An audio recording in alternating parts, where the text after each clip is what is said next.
still, the thoughts of you are sinking.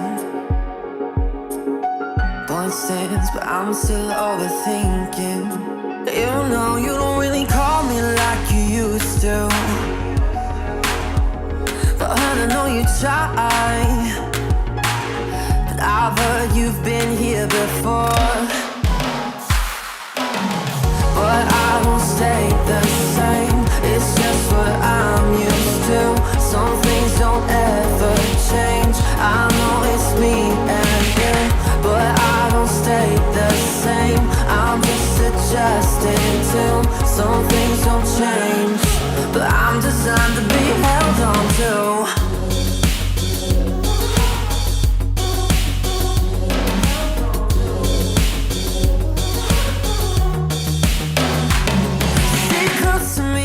Babe, I wanna know,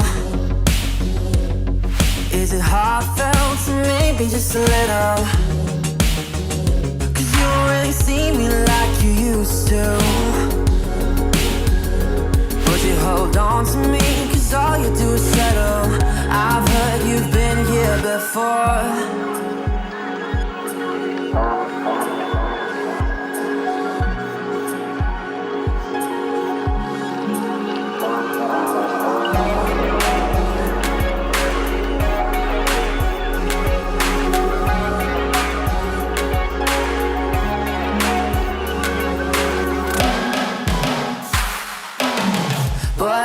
Stay the same, it's just what I'm used to. Some things don't ever change. I know it's me and you, but I don't stay the same. I'm just adjusted to. Some things don't change, but I'm designed to be held on to.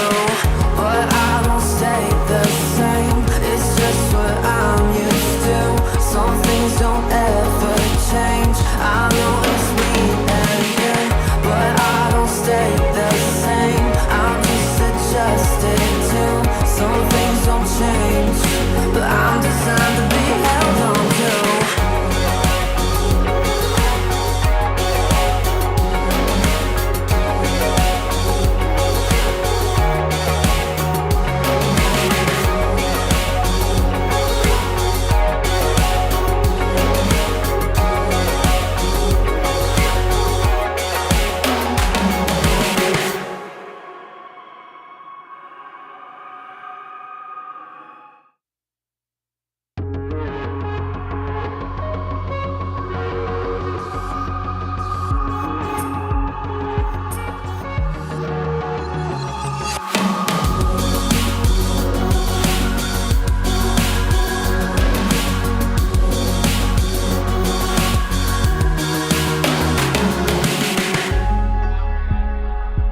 If I stay still, the thoughts of you are sinking. Point stands, but I'm still overthinking. You know you don't really call me like you used to, but I know you try. But I've heard you've been here before. But I won't stay the same. It's just what I'm used to. Some things don't ever change. I know it's me and you, but I don't stay the same. I'm just adjusting to. Some things don't change, but I'm designed to be held on to.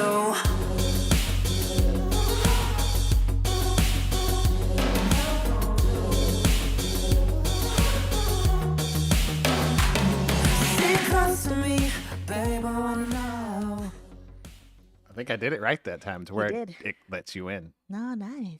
So yeah, I think it recorded. We back again. Well, yeah. We've been. For now. I was trying to figure out the plural for hiatus. Is it hiatai? That's too close to hentai. Oh, okay. So hiatuses. Yeah. Hiatus. I Hiatuses. think hiatus is plural of hiatus. Hiatus. Yeah. So it's hiati. No, I think it's just hiatus. Hiatus and hiatus, Yeah. like fish and fish, They took multiple hiatus. like moose and moose.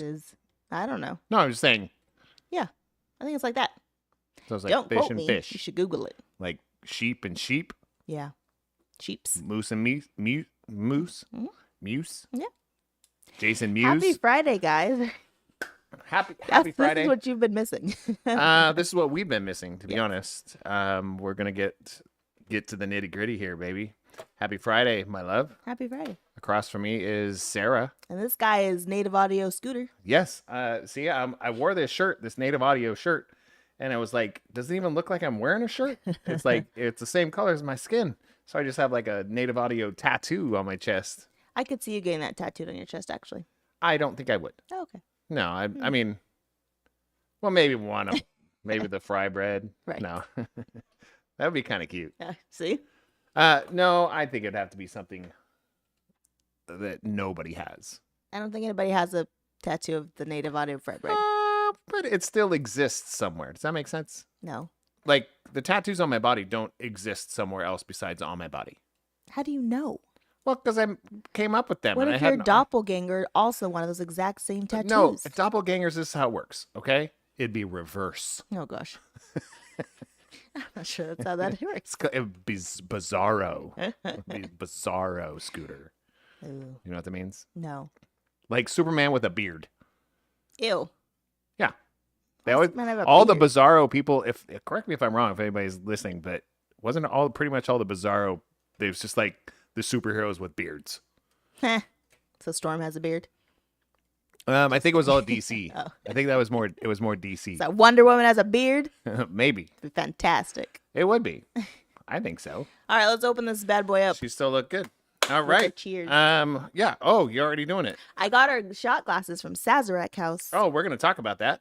We are. And if you look at our post on our story about today's episode, it had the picture of the tree. That's what I did. posted. I saw it. Okay. So I'm going to drink whiskey. We're drinking proper 12. Have a shot of this. And I haven't had a shot of whiskey in a It's been bit. a minute since the show. No. you went Last out. weekend. Yeah. It's probably been exactly a week. Oh, okay, that's About. not that long. I thought you were going to say like 3 weeks or something. Well, no, I did have. Well, before that, I didn't have any. But then I did have. I think I had a shot while I was with Ariel and Bailey. And we'll get to that, too. I had one on Mother's Day. Cilantro. Sorry. Yeah, and that's it. Cilantro. Drink it. You had a lot of things going on. Thanks, babe. I shot a whiskey on Mother's Day. It's just a shot Oh. in general. That's a cool glass. It makes the whiskey going go to there? the side of your lips. How's it going there? It doesn't go straight down. Well, you have to drink from the corner. Well, I'll do that some other time. Just Ooh, not Valerie, today. what's the score? Valerie's watching basketball. Sorry. Okay, what? So Valerie said, "Cheers. Sorry, I'm late. Basketball." who cares? The nerve, Valerie. The nerve. They're Valerie. What? It's playoffs. I know, but we're not here to talk about playoffs, are we? Could be. Why? No, we're not. I You're talking mean, about are the Clippers in? No. All right, Cavs are in. because you're a Cavs kidding. fan. The just kidding. No, the Clippers are not in this year. Okay, We're trash. we you play on that team. I still, do. huh? All They right. signed my check. We're here. As always, we are looking at other sponsors coming up. I know you don't know about that, but I'm working on some stuff. But our traditional ride or dies are still here. So sponsor number one, Elever Consulting. Make sure to go to eleverconsulting.com and contact them. Reach out to them. Tell them that Sarah and Scooter sent you for an introductory consultation. It's not something you want. I mean, we know the person. So we get this kind of stuff anyways. We just go, hey, girl, what's up? We need some help. I don't think All I've right, ever sounds said that to good. her. I I may don't think have. I've ever I said, may have. "Hey, girl." I may have said that one. But make sure and check them out because all the good stuff that you need. It's the end of the school year. So if you're looking at, as an adult, if you have adult kids or kids in high school and you're looking at getting yourself or other people into college, Yep. this is the time. If you're looking for a job change, those types of things, it'll help you out with your resume. Yes. Or if you're in another country, it'll help you out with the CV. Yes. Because they do work outside of just the United States. But check out eleverconsulting.com for an introductory consultation, just tell them that Sarah and Scooter sent you over there. Yes. And our other one is Yaya's Embroidery. She does everything Yeah. for us. So can we change the view to these lovely, lovely beanies? I mean, I'll push the button even though I don't gave know. you control. I don't know how. She gave us these lovely beanies here, and they have Sarah and Scooter, and they have our logo on it. Well, you And can see my belly in there. Look at that. I know, that's why I said it straighter. Ugh. Stupid. You can see my I belly can't in there. even continue. Ugh. You're ridiculous. I hurt my back. So if you mention Sarah and Scooter, she'll give you 10% off your order. Yes. And you can see everything she does is on Instagram. Yes. And she's super responsive, and she's the best. Super amazing. We haven't been doing a lot with her over the last 3 weeks, but all the cool things that we'll talk about on your trips, Yes. pretty much everything you were wearing that had some sort of representation of something, we got through Yaya's True. embroidery. It's So true. we do like to represent other people and other people's companies, as of me saying having native audio on my chest. It's important to me to represent people that have not just cool product, but cool people. Yes. Good people, good product. Yeah, Agreed. you can't lose. Yes, So yes. you can't lose with Yaya's embroidery. I No. guarantee you. Guaranteed. Yes, Scooter sent you. yes. Sarah and Scooter. Use Sarah's name first. Yeah. Otherwise, it's confusing. Is it? Yeah, All right. because we're gonna- alphabetical. What? I had to burp. It's Okay. alphabetical. It's like, what's happening to you? Okay, we're going to cross off that section. Next. Good thing. Okay, so many good things because we did so many things while we were gone. We haven't been on here since 24th, so the 3rd. Dang. Long time. Yeah, it's been 3 weeks since we've gone live. So if you're listening to this afterwards, this is being live broadcast on YouTube on the 24th of what month is this? May. May. Because it's already May. Oh, copyright infringement because I Ooh, sang it so well. It was so good. It was so perfect. But no, we do this live we try to do it on Fridays when we can. And when we do it, we love for you guys to participate because the more you participate in the live shows, the more it becomes about you and the more stuff we give you basically, well, for free. Yes. So we like giving away stuff. So how many you got? I've written down 3, but I might have more. Oh, same. I just wrote down the big 3 things. Uh-oh. Yeah. The big 3. The big 3. Isn't that like Ice Cube's It is basketball Ice Cube's team? basketball team. All right. So I wrote the big 3. Oh, Moved so on. all That of a was it. sudden we're part of the big 3. So my first one, obviously, not obviously. How is it obvious? I'm just kidding. My To first who? one is my girls' trip to New Orleans. Oh, obviously. That was a big one. It was for our 40th. It was our first trip we've ever taken together as a group. First. I mean, I feel like it was your first girls' trip since you used to go with your sisters, Yes. and that was before me. Yeah. That was very That was fun. before Yeah. not before I existed. No. Time travel. Yeah. But no, like it's been like a good 13, 14 years. Yeah. I've definitely done sister trips and sibling trips, but I've never gone with like my besties. And that was fun. There's a lot of talking. I don't want to say there's a lot of drinking, but there was. Valerie. No, I was kidding.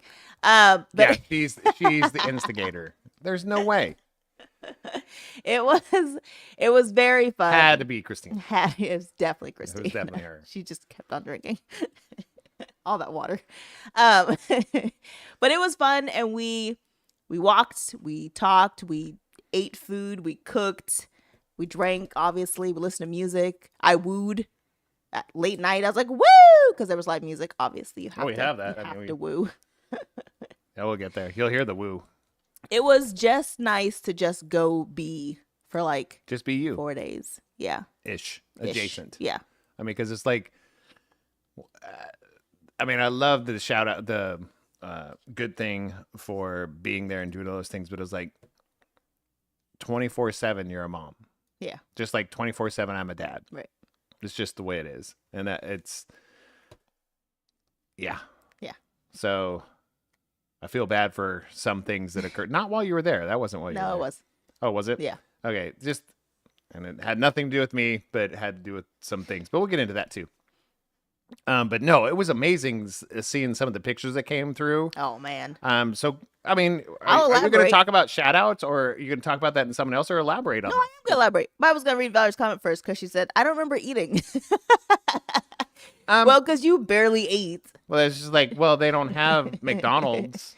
She would They never don't eat have. McDonald's. Okay, where would she eat? She learned that she doesn't like Creole food. She doesn't like non-American food. She doesn't like gumbo. She liked turtle soup. Oh, good. She did like So only at one you're- place. So you don't like gumbo, which is normal meat that you always eat, but you'll kill a turtle, a cute little turtle. You'll That turtle kill a was- turtle. Turtle's not cute. No, it wasn't. That Turtle was snapping ferocious. turtle. It was like a friggin' dinosaur. It looked. I mean, it's part alligator. Yes. Isn't it? Yeah. Like realistically, like it's been around for so long that it has like it's part alligator, Yeah. isn't it? Yes, it has to be. I That mean, thing looked. It was. It had alligator skin. Yes, and underneath they the tried to shell. bite people. Well, it was literally called a snapping turtle. Yeah. Valerie said she liked my gumbo. Thanks. Well, yeah, that's when Sarah cooks something, it's just delicious. I mean, So we got to go on a swamp tour, and that was me and Valerie were very hesitant about going. I mean, obviously, we were hesitant about going in the middle of nowhere on Yeah. a boat with gators, but it actually turned out being really good. I was taking a picture. Okay, sorry. our captain like lived on the swamp, so we got to see his house. so cool. His accent was like he sounded like Ray from Princess and the Frog. If you've never seen that movie, you should. But he sounded like Ray from Princess and the Frog, and he took us back to like go see parts of the swamp that other people didn't get to see, and he had stories because he literally lives there, and so that part was actually really cool. We got to see Mama Odie's tree. He spoke French, He spoke well Cajun French. Cajun French. Yeah, his son speaks French, which is adorable. His son's That's 5. And but yeah, we got to see Mama Odie's tree, which is the whiskey tree, which is where like they would meet during Prohibition and get your alcohol. We got to see little raccoons that he had saved and raised, and they were their little hands just reaching out for food. It was so cute, little swamp raccoons. Like, well, and from what you explained, I was like, because I've grown up with, because I think when you talk to me about the raccoons, I've known country raccoons and I've known like small town raccoons. Yeah. They're different than the street, like city raccoons. No, these weren't as gangster. That's as what I'm the saying. city City raccoons, I feel like they're packing. Yes, Like they're vicious. they might shank you. Well, they're carrying, something. Yeah. Hep something. Hep Yes. R for Right. raccoon. They're carrying Hep R, right? So if they claw you, it's like you're getting Hep one of the letters. Yeah, nobody wants that. Yeah, but they're vicious. They're like they look at you and they're gonna kill you, Right. right? But really, in the wild, they're still scary in the wild. Yeah. They're just more of a respect. Right. They're like, hey, bro, can I have some of your leftovers? They're like, yeah, man, cool, dude. I'll come back later if you got something. If you don't, we're cool. They were That's so what I feel like. cute. But yeah, Yeah, and then the amount of like gators that we actually got to see because it was like warm enough for them to come out. There was it was too many honestly for our liking because they were so close to the boat and then their heads were like friggin' ginormous and he's like, oh yeah, they'll come up. And then so Christina, because this is like the thing she wanted to do, is like leaning over the boat to get pictures. Valerie's like, Christina, sit down. so in other words, she's like the whitest Latina I've ever known in my life. Correct? She, I mean, those are your words, not mine. But I mean, when all I'm saying is, that you don't see a lot of, like, think of Jackass. Yeah. Think of all the people Right. doing the stupid crap out there. It's white dudes. Yes. 90% of the time. You Yeah. can say whatever you want. Yes. Well, I'm black and I do that. I was like, oh, fine. But it's like, you're not a normal percentage. But I just feel like that adventure thing has to come with some sort of confidence of life's good, bro. Valerie said, yeah, she's my white Mexican friend. See, okay. So I was like, and that's coming from a fellow Latina. So I was like, Yeah. So the swamp tour was really cool. And I feel like our tour lasted longer than like everyone else's because we were just out for so long. And then it started dumping rain because that's just the season that they're in, Right, yeah. which is nice because we had a good cover. But that was really good. I that's enjoyed great. that. Yeah. And I feel like the alligator, was it a croc or an alligator? It was an alligator. They're alligators. Yes. Were the eyes up or down? I don't know. Okay. Pretty sure but- they're alligators. Okay. All I'm saying Valerie, is, alligators or crocodiles? but their heads, I mean, if it's over 20 years old, right? Their head is like as big as your torso. Yes. I mean, it's that big. Like Yes. if it takes a bite out of you, no, it eats half of you. Yeah. And And a lot of bites. times we only saw their heads. Like their heads would just pop out. And okay, there were some really cute ones, like little baby heads like this big. That was freaking adorable. Their little heads would, ooh, and you just throw them a little pellet. It was so cute. And then the giant ones. But I mean, I have a mad respect for them. But it was like the conversation I had with you was like, you're going on a swamp tour. And I was like, it's so funny because you have to think about the people that live locally. Yeah. They move away from that. Yes. Like they were born around. It was like, I'm going to go where there's some concrete and a small shopping mall. Yeah. Right. And then people from out of town that live next to a shopping mall, there's like, I wanna let's go see this. play with some Wow. gators. Right. Yeah. Yeah. So that was really cool. The swamp was super awesome. Like I was telling you, I That was recommend exciting. anyone go do it, but you have to have Captain Alley. Valerie was like, pretty sure he smelled alcohol in him, but he was good. Well, good. He was great. I mean, seriously, that many years of dealing with I know. white people looking at alligators, you're like, I mean, there's got to been some bickering going on there between white people. Oh my gosh, there was a lady on the friggin' boat, and she was a teacher, and so he would ask questions. Okay, so And she was like, I have the answer and some. So she would say things, and sometimes he'd be like, oh yeah, that's right. And other times he'd be like, where did you hear that from? But we got to the end of the tour, and because everything he said was like Cajun French, he had like so much terminology. oh, I'm sure. And so at the end, she's like, so remember when you said this? Can you spell it? And could you spell this? And could you spell this? At the end, we're like, shut up. No, he can't spell any more things. I can speak it. This is psychotic. He's like, man, I haven't had to spell this much since school. And I was like, leave the poor man alone. He doesn't. Go Google it. Phonetically. Can you spell the Latin root of everything that you're speaking right now? know. No. So shut up. Oh, that lady was Go annoying. back and teach 7th grade. I think this is the grade that she taught. But Oh, that was a guess. other than her, it was really nice. It was really cool. What else did we do in New Orleans? We did some shopping, which Valerie didn't enjoy. Valerie learned that she doesn't like shopping. Whoa. She likes online shopping. Oh. She doesn't like aimlessly walking around a shopping center, because it was also like one of those touristy trap places where everything's the same. Yeah, you go to And we're every like, why are we here? every third shop is like the third shop before that. Yes. Like, yeah, you go in there, go, I survived. What is it? I survived an alligator, and all I got was this shirt. Yeah. Or everybody has those. Everything was very much the same. And Valerie's like, Christina, stop buying stuff. Like, you could go on Amazon and buy the same thing. And Christina's like, no, I want to go. And Valerie's like, I don't want, this is too long. Right. I feel like the difference is when you find a place or a corner shop that somebody's making something. Yeah, like it's their own. That's what Yeah. I would, like somebody's making a voodoo doll. Right. I'm like, oh, I'd get that. There was a guy making some voodoo dolls, and I'm he sure. wasn't in the little thing. He was like on the side. That's what I'd have bought that. Yeah, you would have. I would have. Yeah, and I mean, I almost bought something because they had like really cool. It was like African print stuff, and I was like, oh, I've been looking for one, but it was Voodoo so, doll. I was like, so stiff. here's a picture of my mom. Can you make a voodoo doll? Terrible. No. Terrible. But we did a lot of walking. We listened to some music. We found a lot. I mean, the nice thing was the time we went, it wasn't like was humid. It was humid. Well, The first 2 days, and then you're in it got really nice. New Orleans. It got really nice after like New Orleans. the first 2 days. New Orleans. But then, and then but there wasn't a lot of people out, which was really nice. It wasn't very That's touristy. good. That's a good time of year then. It was really a good time. Oh, and then I think one of my favorite things was the cooking school. Oh yeah. So you go in, and the funniest thing, so we all booked our tickets separately. So when we go in, they put Valerie in her group by herself, and then me and Christina in a group with like a bunch of other people. And you're like, nah. No, here's the funny thing. Me and Valerie looking at each other like, I guess this is what it is. Christina's like, excuse me, we didn't buy our tickets together, but we want to be in a group. I'm glad she was there. I know. Me and Valerie said the same thing. Good thing Christina was here. I was We like, would have just left each other. She channeled her inner Scooter. Like, That's just who she is. Yeah, seriously, I I know. was like, okay, we've had enough. This is what we're gonna do. Yeah.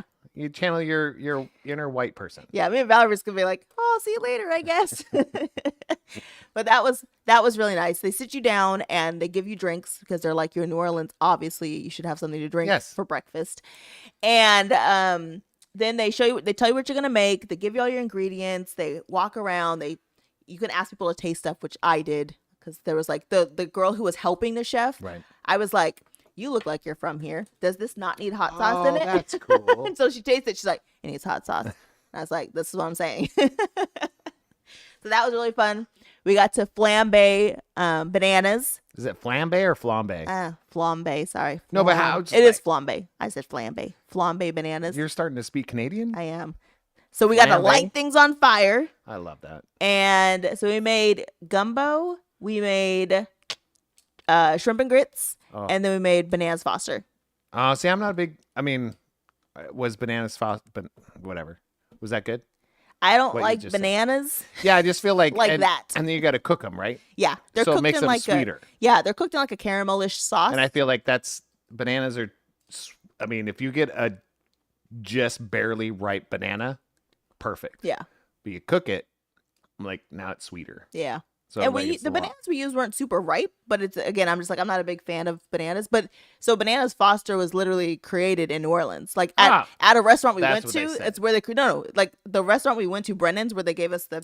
Does birthday thing? Wikipedia say I that? think everyone says it. You should look and at I think Wikipedia. anybody They're from New always Orleans right. would fight you if you said it was not true. I'm just. So we made it. It was good. And then everywhere we went, we told them that it was because collectively it's our birthday year. So everywhere we went, like, oh, it's our birthday. So then we went to dinner at this place called Brennan's, which was awesome. They're the ones who had the really good turtle soup. Highly recommend going there. It's like a really, really pretty They place. killed a turtle just for They you killed a guys. turtle just for us, and it was delicious. I'm just saying. But for dessert, they gave us, and this is gonna sound awful, but they gave us like this really cool, what's I'm looking for? Cotton candy dome with 3 little candles in it, and then under it was a slice of cake. The cake was not good at all. Aw. The cake was like hard as a rock. Maybe it was like an ice cream cake, but it also wasn't good cake. I don't know. But we took all the cotton candy in a to-go bag, and then we're eating it on the way home. That's insane. But I feel like even if it was decent cake, you wouldn't have liked it. That's not true. That is true. I had beignets. Oh, we got some really good beignets while we were there. Well, how do you not? Apparently, I wore that. Was I wearing that shirt today? Yeah, beignets all day. Beignets all day. She Yeah. brought me a shirt called Beignets all day, which I don't even eat beignets, Oh. but You would have. I would have. You would have been full off beignets. I'd still They be full. Stuffed them with things. Oh, like what? We had a matcha stuffed one, a strawberry stuffed one. I want to Dark say. chocolate? Did we have a chocolate stuffed one? I don't said know. a dark chocolate stuffed beignet. See, the issue is you don't like the thing that they tell you when you go to New Orleans is like, don't expect things to be healthy or unfattening. Oh, it's s'mores. That's what I said. Oh. So because there was a pecan praline stuffed beignet, which we didn't get, but that's like one of the specialties of the place that's there. I'd eat that. We're going to go, you and I are going to go back, obviously. Pecan praline sounds I know. delicious. And so New Orleans is like Vegas, where you just get a drink somewhere and just keep walking around. Just keep Brilliant. it pushing. Kind of like when you go to a brewery and the fire alarm goes off. Right. You just walk around with the beers. That Illegal. happened to me. That happened to us. It was me, Bailey, and Ryan. Like everybody's just drinking outside. I know, We're I like, feel like I'm talking hey. a lot. No, you are. But you had a lot of adventures. Yes. And then like the You've best been gone for like 3 weeks. 2 Okay. weeks. But the best part, I think, was the times we just sat around our room or sat around at the hotel and just had conversations those and the chatted. best? Those are the best. No, I mean, but if you don't go do the experiences, you don't open up to the conversations. Right. So you just lock yourself in a room without the experiences, the conversations don't come. Yeah. But when you have, I mean, as John Taffer would say, Oh God. Not Taffer. it was like, you got some good food, you got some good drinks, the community comes together, people start talking. I'm just saying kind of. Yeah. I mean, but I have that same concept. It's like, bring people together. And I was like, if you guys didn't go have those experiences during the day and were a little tired at the end of the day and then have a drink, Yeah. the conversations wouldn't have been as intimate. True. Because I have no idea what you guys talked about. Yeah. But nobody should. Right. Unless you want them to. Yeah. Right? Even though you did record some There of is it. an hour and something long. It's about an hour and 5 recording. minutes. Yeah. I have access to it, but I have not listened to it. Did I already upload it somewhere? No, Oh, because it's on it the records thing. directly to Yeah. the mics, and I just wanted to make sure that everything worked just in case Yeah. you didn't get a recording. And all I heard was some people talking and some noise in Yeah. the background, and I was like, "Cool, it worked." I have to tell you, the cutest part about the whole thing is like we were sitting there chatting, and Valerie gets up to go get a drink, still wearing her mic. And so me and Christina are talking. Did you go poop? No, she just went to the bar. Oh. But you can hear her in the background, and she's like, "Note to self: get gin." It was so cute. It was like my favorite thing. That's recorded. Yeah, it's Can adorable. we find the timing on that? Just clip it. Yeah, I would clip that because I get with her permission. I would love to use that as a sounder. It's the cutest as thing. a clip. That doesn't have to be video. Yeah. It could just be audio. There's no video because me and Christina Oh, are at that's the right. table, and she leaves to go to the bar. Because I probably have the full good audio. It's like, note to self. It's so get cute. some gin. Okay. That's brilliant. Yeah, but it was really So good. that's New Orleans. Good thing. Yes, That's amazing. that's my good thing one. What's your? Good And we'll thing keep one? talking about that probably for months, Yeah, realistically. it was such a good trip. Well, I'm gonna come back. I'll change the order of things because I got to go to the Pacific Northwest. Yes, for Well, yeah, thanks. then I'll be an interviewer. That's Why great. did you go? Why did I go? Because I could, and a lot of people that I love and care about are up there. Yeah. So, but I had an excuse this time because that's something we'll get into a shout out. But it was like my 5-year-old granddaughter turned 5. Oh, my granddaughter, whatever. She turned 5. Had a party. Yes. So I went to the Pacific Northwest. I basically stayed in the Everett area close to Seattle, and really just visited humans for like a day and a half. Yeah, So some of the moments that we had were just you can't plan those things. Like the party you can plan, but the things that occurred you can't plan. Like seeing my son-in-law's dad. I don't know what kind of relationship that is. yeah. Grandpa's in-law. adjacent or something. I don't know. Grandpa's in-law. Grandpa's in-law. That's got to be a thing, right? Grandpa's in-law. That's what you guys are. Because we walked around. It was like him, like Tony's dad and me were walking around just trying to video and get the right angle of Linya as she's singing and dancing and stuff. And it was so great. And also seeing Tony's dad was just so great to see him. Yeah. Because he came out and he just walked in and he was like, hey. I was like, oh, I haven't seen him in a decade. I feel know. like. But it was like we knew each other. Yeah. And had a beer and just started talking about stuff. So that was an amazing experience. I was there surrounded by pretty much, yeah. I think in the Northwest, only a few other people could have been there and it would have been perfect. But I was like, but they're not related. So it'd be weird. But no, it was a really good time. Got to spend some intimate time. I think my biggest takeaway was some intimate time with Ariel and Bailey. Yeah. It was just us 3. Yeah. And we sat at the corner of a bar in the hotel bar because none of us, it was after the party. So we couldn't decide on where to go, what to do. And we're like, nobody wants the alpha right now. Right. So we're like, screw it, let's just stay here. Right. So we just sat there, had some amazing conversations. And I feel like I can't wait to have them as a guest again. Yeah. On this podcast so we can deep dive into some of those conversations, but I don't want to take away the limelight of those conversations because they were so good. So we had some really good conversations with them. And then Ryan and Bailey took the time to drive back up the next day and go to a brewery with a Scuttlebutt Brewery, which is my first craft brewery I ever experienced in person. Yeah. So it was super dope to go up there. As soon as we showed up, like no joke, like we pulled into the parking spot, closed the doors, locked it, and we're about to turn around to go in. Fire alarm goes off. And I'm like, what the living? I was like, man. So we brought the fire. And we stood outside for a while and listened to the fire alarm. That's fun. While Bailey goes, where are the firefighters? They're so hot. When are they going to get here? And then Ryan's going, where are the firefighters? It's been 20 minutes. Just, they were both looking for the firefighters, but for two different reasons. So it was very great, very great, very good. It was awesome. Like, I loved it. I mean, we ate too much. We drank in the middle of the day 1 beer, and everybody got tired. Yeah. Like 1 beer in the middle of the day, and I was like, I'm so tired. So we cut the day not short, but it was like we were gonna do some other things, but we were like, nah, we're good. Yeah. But I just feel like those kind of things to me in life mean the most to the people that are there. So feel like I'm both sides. Like, I did take some time to make sure to go out to the Northwest and see people and those kind of things. And then they had to drive, what, 2.5 hours one way. Right. Just to go listen to a fire alarm. Right. You know? So I'm like, that was like one of the most important, that was an amazing weekend for me because I had to do it on my own. Yeah. Because I've done that before, but Right. it's been a minute. Yes. Right. So I had to answer a lot of questions of, where's your wife? Where's Sarah?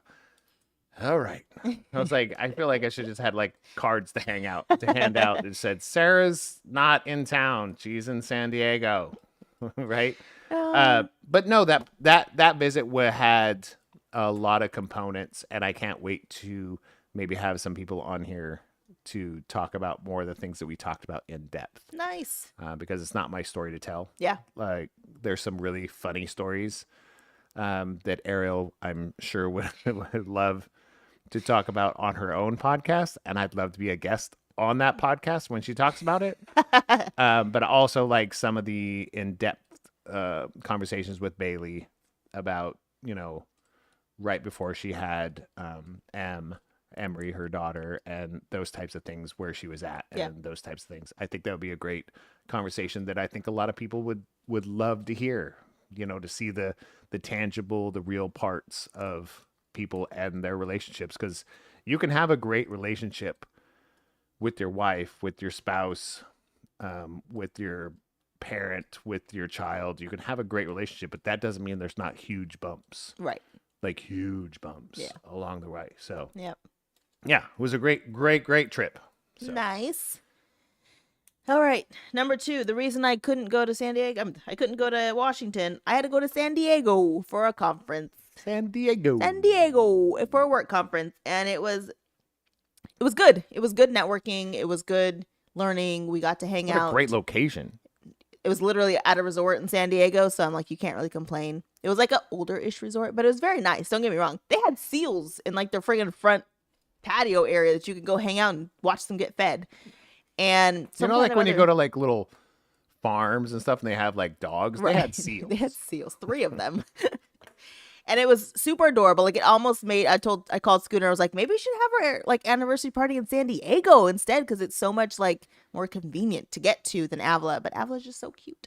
Anyway, so if you're listening and you're invited to our big party next year, she still hasn't decided. So she might decide the day before. We don't know. Hey, no, I'll put deposits down. Anyways, so it was good networking.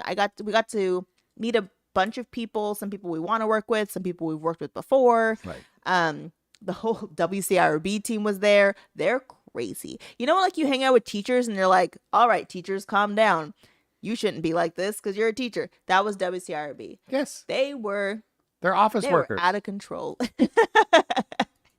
They're office workers. Me and Becca were like, people tired. And they're like, you guys want to go to a tavern and go watch this guy's son play? And I was like, I mean, I know it's only 9 p.m., but we're really tired.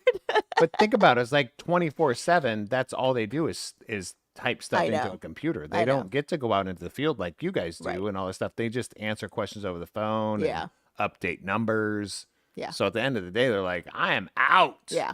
Yeah. So that was really good. And I've learned that conferences from now on always end at the bar.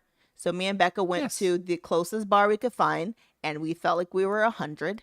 Everyone there was like Lisi's age, which is like 21, 22. A lot of them definitely overserved. I was like, your eyes are hecka glossy, and somehow you're still managing to order, and they're still pouring you a drink, and that's scary. Becca's like, the bartender went for a break, came back and kept doing this with the nose. Becca's like, Coke. Well, that's, I mean, how can you survive that? Right. That's what she was saying. She's like, Oh, that's a thing. bartenders either drink or do drugs. And when there's like an environment like this. I mean, realistically, they usually don't drink as much. Yeah. But they do definitely something else. Yeah. That's pretty, I mean, it depends on the bar, but Yeah. So. yeah. But I mean, Converse was really good. I enjoyed it. It's a weird, because it's like a weird short conference, but it's, I don't know. You just get so much done in a day and a half. You meet so many people in the industry in a day and a half. So next year, Vegas, Paris Hotel. If anybody wants to go. Me, I'd love to Scooter's go. going. I'd love to. All right, that's my number We've been 2. to Paris Hotel before. Yeah. We've stayed there before. We might not stay there this time. Oh, I'm just saying. I want to stay at a better one. Okay. We got bougie all of a sudden. Okay. Well, Not all of a sudden. Progress, like, slowly. do you want to talk about the phone call that I got and the reason why we might stay at a better one? No. Okay. Because I don't want to talk about freaking timeshares. Not yet. We haven't got suckered in yet, guys. It's okay. We're about to. it We're feels not. like. We're already part of one. No, we're not. We're not. Are We you left sure? it a long time ago. Like a year ago. If we paid No. if we paid them like $200, they'd let us right back. They in. would, but we're not going to do that. Why? Because we $200 did. bucks because we gave them $8,000. We didn't use it ever. Gave them $8,000. We're not giving them any more money. We're not doing We a gave them timeshare. $8,000. And you guys would think that to get suckered into a timeshare would be me, because I never say no to anybody. It was Scooter. He was like, "This sounds great." I'm like, "No, It does sound great. we didn't come here to sign up for It anything." does sound great. So I am scared to take him. Don't like Vegas. that's why it's hard for me to watch podcasts, like live podcasts like this, and they talk about their sponsors. Like, I do want that. You know what I mean? The things that there's like 3 different things that I had to cancel subscriptions to this last few months because of Screen Crush. geez. It was like, I do need that. So, okay. Ridiculous. Okay, continue. My other good thing was, okay, April 20th. 420. Yes, of 2023. Okay. I applied for global entry. Which, if you guys know what that is, global entry is you can leave the country, come back, and you go through like a real quick check. You're called a trusted traveler. Yes. Right? And it also comes with TSA pre-check. Yes. So I signed up for that and applied for it April 20th, 2023. Exactly. Okay, on that day. Yeah. Sarah goes, "You know what? I should probably apply for that." And this has been mentioned on here before. I think it was December 26th, Okay. right? Sounds I think it right. was the day after like Christmas. And I was like, "Oh, they're not even going to process that." Oh thing." yeah, you're right. You got an email the next day. Yeah. You set an appointment to go to LA. Yeah. Within 10 days, she had global entry. Yes. So, April 20th, 2023. 365 days to the day. Yes. They tell me you can have an interview. To the day. One full 306. It was April 19th. Yeah. And it was a leap year, right? Yep. So it was 300. I counted them. 365 days. It's fantastic. They said you can have an interview. So it's like, good Lord. So I look on the interview thing. I was like, the closest thing is LA. And I was like, I'm not going to fly to LA for an interview. You were going to fly to LA for an interview. Thought about it, but I was like, this is stupid. So I was like, let's look at Seattle. Because I go back and forth. It's like the end of August or September. Yeah. Was the next date. And I'm like, all right, I guess that's what we're doing. So this last trip to the Pacific Northwest, I kept refreshing every day. And I got one on Monday in between, right before flying back. Yeah. Great experience. Like, it was a creepy experience, but it was a great experience at the end. The beginning of it, you walk in, I felt like I was visiting an inmate. It's very similar to visiting an inmate. You walk in, you see the guy at the front, and you say hi, they say nothing. And they just stare at you. Like, no joke. He had a speaker thing, but just stared at me. And I looked down and it said, and it had a little sign that says, please place your passport on the window so we can read your name and verify your ID. And I'm like, okay. So I'm getting in my bag. I'm early already for this appointment. I go, I'm a little bit early. And he's just looking at his book. I'm like, okay. So I put the thing up there. He looks at me, looks back down. The door like unlocked. I was like, phew. So I walk through there. I sit down. There's only 2 other people in the room and some officers like in full gear, guns, everything. Yeah. And one guy walks through and he goes, who's all here for an interview? There's like 2 of us. One guy just left. Who's all here for an interview? I said, I am. And he goes, can you sit towards the front? I was like, I can. Thank you, sir. I'm like, I don't know where the front is, but I'll sit over there because the chairs are not all like lined up. But I was like, I just sat. Okay. And I sat up there. And before I even sat down, you here for an interview? This lady, officer behind there, you here for an interview? And I was like, yeah, it's before I sat down. And she goes, come on up. And I go to walk up and she goes, have a seat. Then she leaves. But I'm like, uh-oh. Like, so I'm trying to get comfortable, trying to not look nervous. The chairs, every time you move and go, you know, just like, it just felt like, holy cow, am I going to prison right now?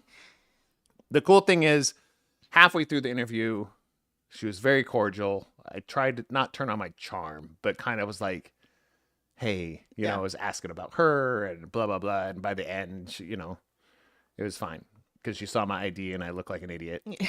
And I go, look at my ID. I was like, come on. So it was very nice.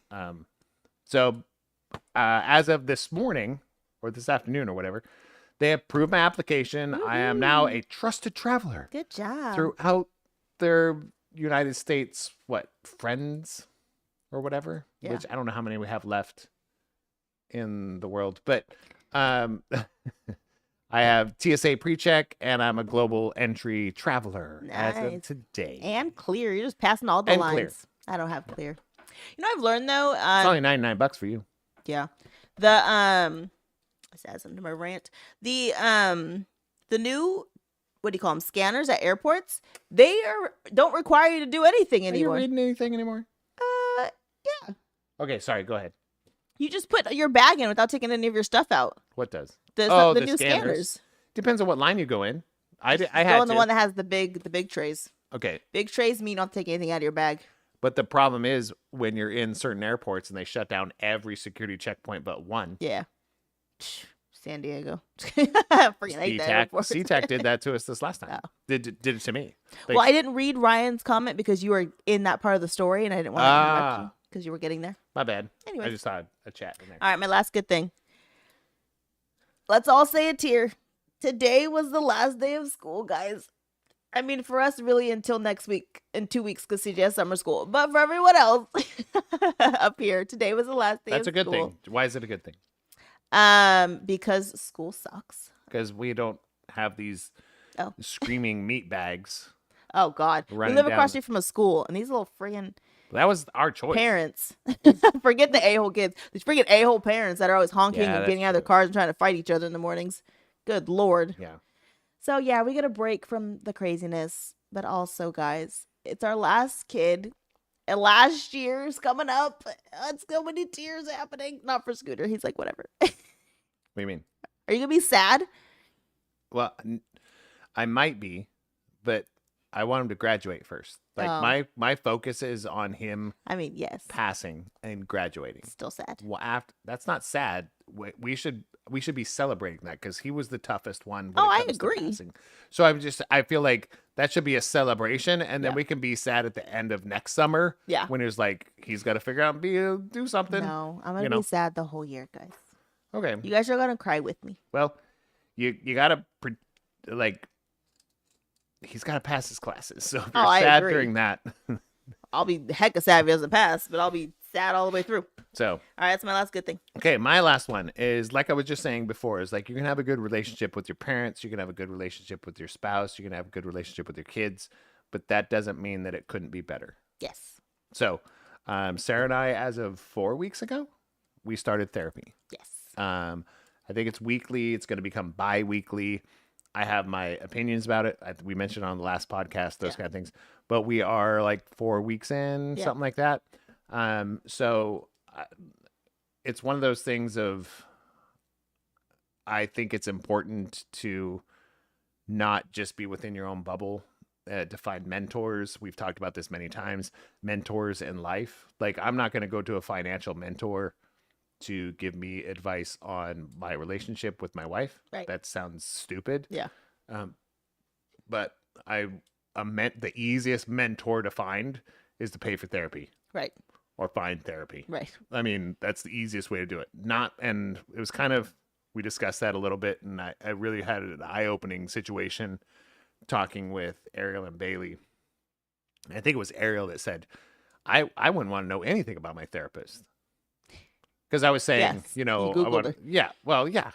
But I was like, that's who I am. And she goes, I wouldn't want to know anything about my therapist, because I'd want them to, you know, be kind of just a bouncing point that I can't judge. And I was like, oh, okay, that makes a lot of sense. Yeah. And then when you said, it was like talking about, yeah, she hasn't gone through things you have, but she might have current studies that you have no idea about. Right. I was like, well, that's great.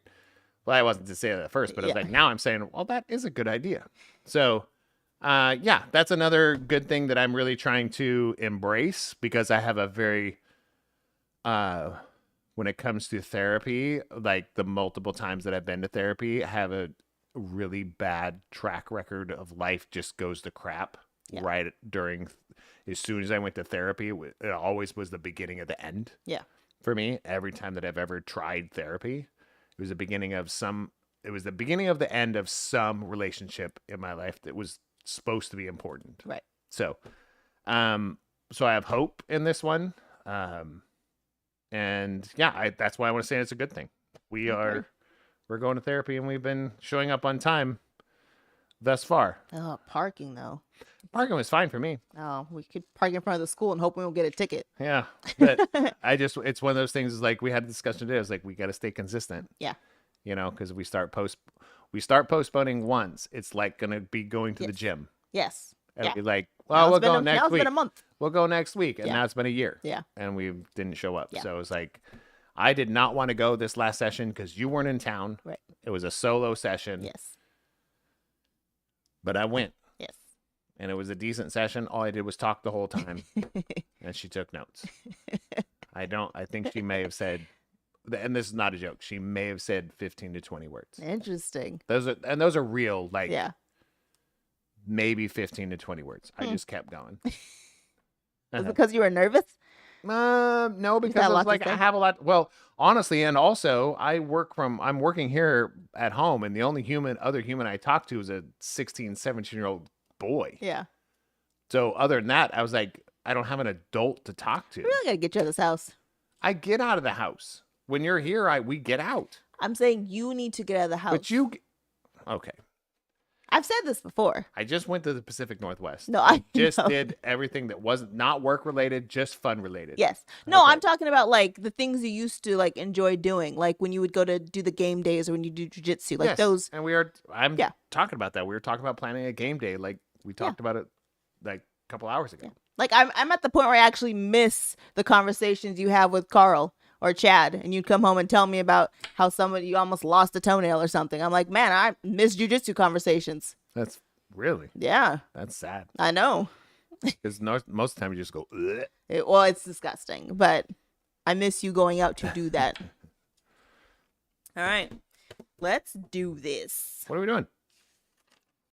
Rant of the week. Rant of the week. Rant of the week. How many you got? How many? So many. No, I have 3. I only have one. Okay. But it's, Mine is a shared rant. I think Shared. I share it with multiple people on the planet right now. no, and it's- don't tell people what they feel. They'll American Airlines.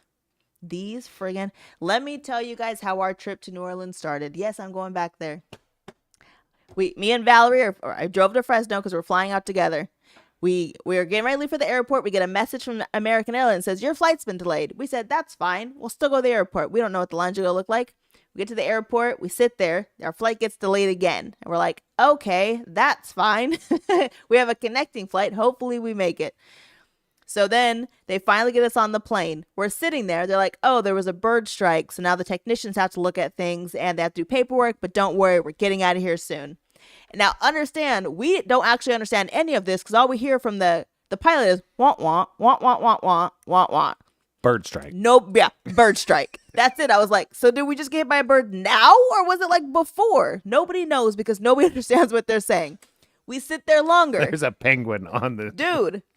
Yeah. We sit there longer. Want, want, want, want, want. Bird strike, paperwork, pilot time. We're like, okay, what does that mean? We're all sitting there. Want, want, want. And then finally the flight attendant gets on. She's like, I understand you guys don't understand what the pilot said. He said there was a bird strike. They had to do paperwork. The paperwork took too long. The pilot's timed out. They can't fly. We don't have any new pilots. Please get off the plane. There's 2 people waiting outside the terminal who are going to be able to help everybody, all 155 of you, reschedule your flight. I said, excuse me? So I look at Valerie. She's like, what's happening? I said, it's fine. It's going to be fine, Valerie. Don't worry. So we stand in the back of this line of 150 do you know what Valerie's people. saying? I want to go home. No. Note to self. Get gin. Right? So we're at the back of this line. And the part is, which, and again, it's not the people working at the terminal's fault, obviously, but it's like everyone's trying to tell their story. And I'm like, no one cares about your story. Who are you? What do you need? Where do you need to go? How can I help you? That should be the end of the conversation. I don't need to hear your backstory. You don't have to cry. It's whatever. Just get through the story. So we're standing in line because in my head, I said, hey, Valerie, I'm looking up. As soon as they said we had to get off the plane, I'm looking up flights. How are we going to get where we need to go? Right. American had like one other flight that was leaving Fresno that day. And I was like, there's 150 people all trying to go on this same flight to Dallas so we can go wherever we need to go. And I was like, well, let's check somewhere else. So I checked Southwest. They have a flight. Our only question is, how do we get our bags? Because we checked them. And I'm like, well, if we wait in this line of 150 people, it's going to be an hour plus before we find out where our bags are. So I went to another line. But after all this, we call American Airlines. We're like, hey, you canceled our flight. Obviously, we need a refund because now we have to rebook our flight to somewhere else. And they're like, well, you can't put your refund in until your whole trip is done because you booked a round trip ticket. So you have to wait until you get home to get your refund. And I said, fine, because what else are we going to do? You know what I mean? We're going to do that. So after all this, we get home, the trip's over, we put our refund in, which they tell you put the refund in, check in 24 hours, and you'll get a status. It took them like a week, I think, to finally get a status. I know, to finally get a status of it. They refunded us only for half the trip. And I was like, okay, but we had to buy tickets to replace the trip that you canceled, which costs more than what you refunded us. And the lady on the phone said, well, our job is to make you whole on our end. Whatever you had to do to get there, that's not on us. I was like, B, say less. I'm going to figure out how I'm going to get more money from you. I don't know how yet, but I guarantee I know Pete Buttigieg. No, seriously. Like if nobody knows this, if you're in any sort of transportation kerfuffle, yes, which is a fight, but I guess that's a kerfuffle. I'm in a fight.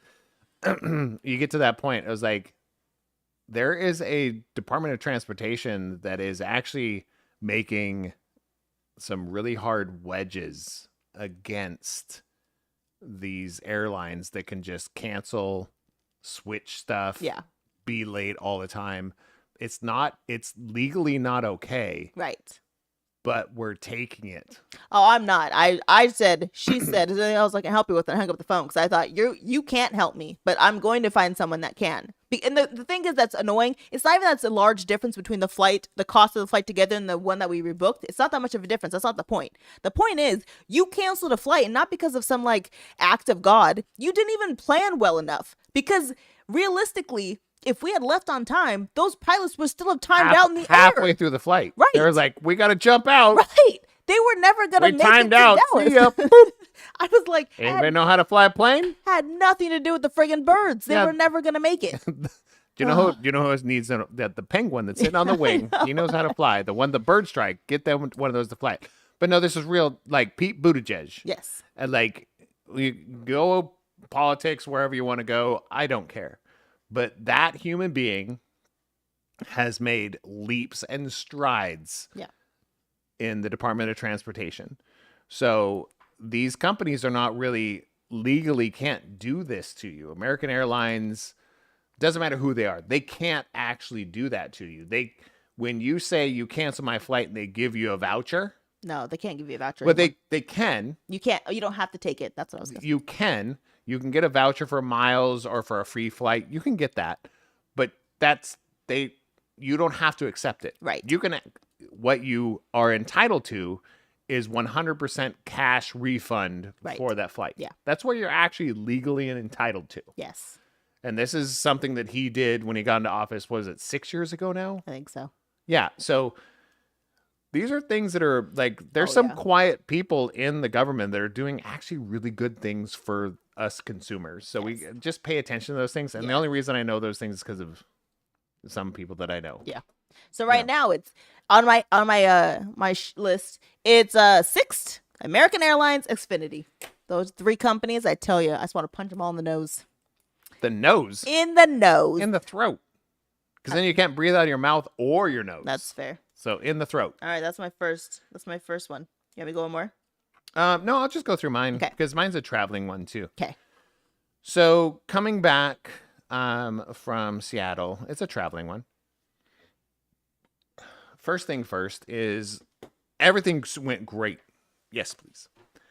Everything went great when it comes to I chose clear. I walked in the line at SeaTac. It's not really a rant because it didn't do me any harm.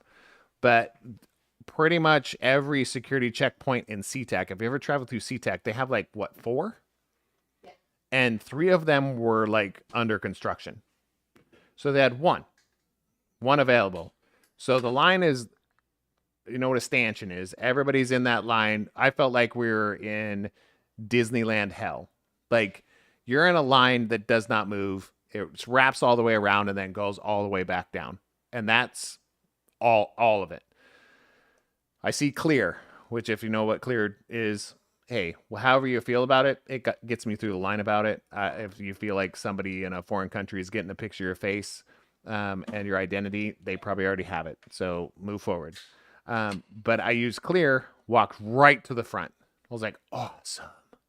Right. I mean, we're talking like I walked right to where I had a bucket in my hand and was putting my stuff in it. I was like, I didn't even have time to take my shoes off. I was like, wow, I got here so fast. But as soon as I got through security, which if you guys know anything, have we talked about the random checks with my balls? Yes. The random check. Like for some reason, there's something.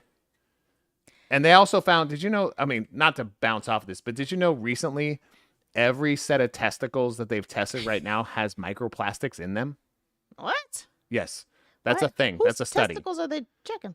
People that go in for exams, you know, like doctors, like 100%. Like taking pieces? You don't have to take a chunk out of something. Like, for me to see, for them to see if CJ's ankle and bones were broken, did they have to take a chunk of his foot? No, I just thought microplastics. They have an X-ray. Chunk. Okay. And you could see that it was like, I digress in that. So maybe that's what it is. Got a lot of microplastics in my testicles. But I've had so many random checks on there, but I went right to the front, went right through security, and I'm putting my belt back on and my shoes back on. Screaming is happening. Like, we're talking 20 feet from me. Yeah. Some dude in shorts, no shoes, barely a shirt on, screaming at TSA. I was just picking up garbage. And I'm like, whoa, I don't think yelling's helping your case, man. I didn't say anything but I was just sitting there going, I'm going to sit here and put on my belt slowly because I'm very early, thanks to Clear.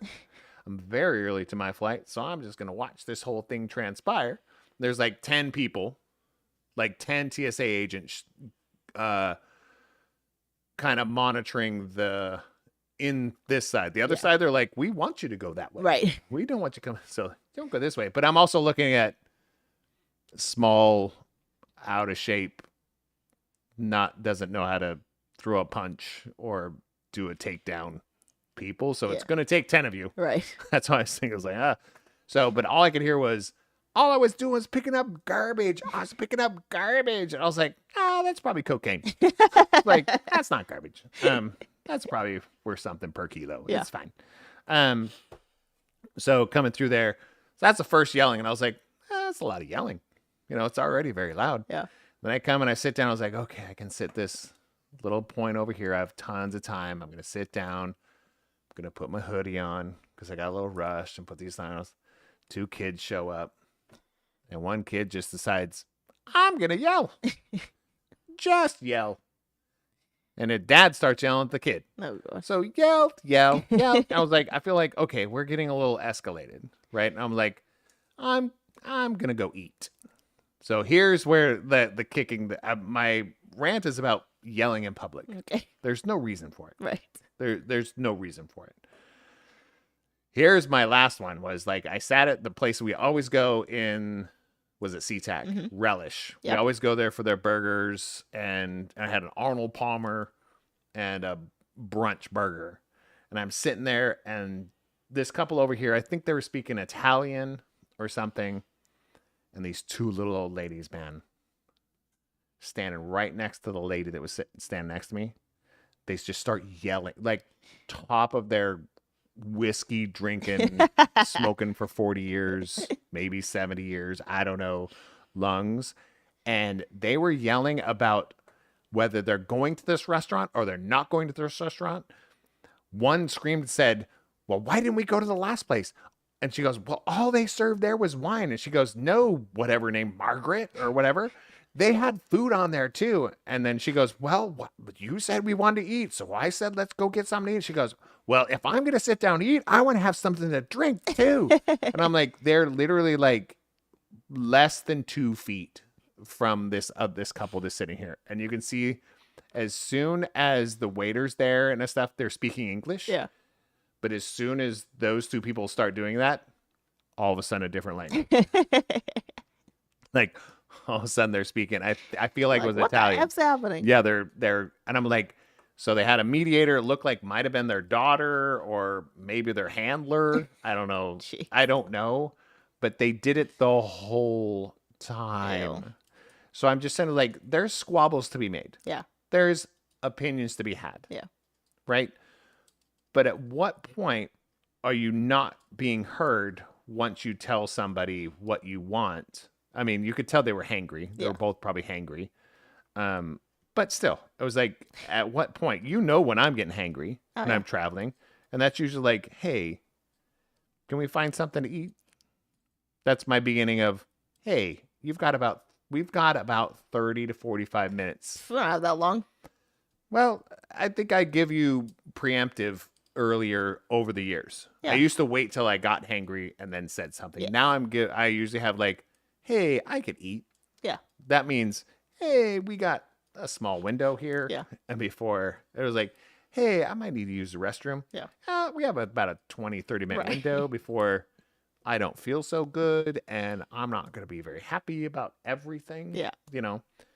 But they went way past this point at 275 years old. Yeah. 200. It's jacked up.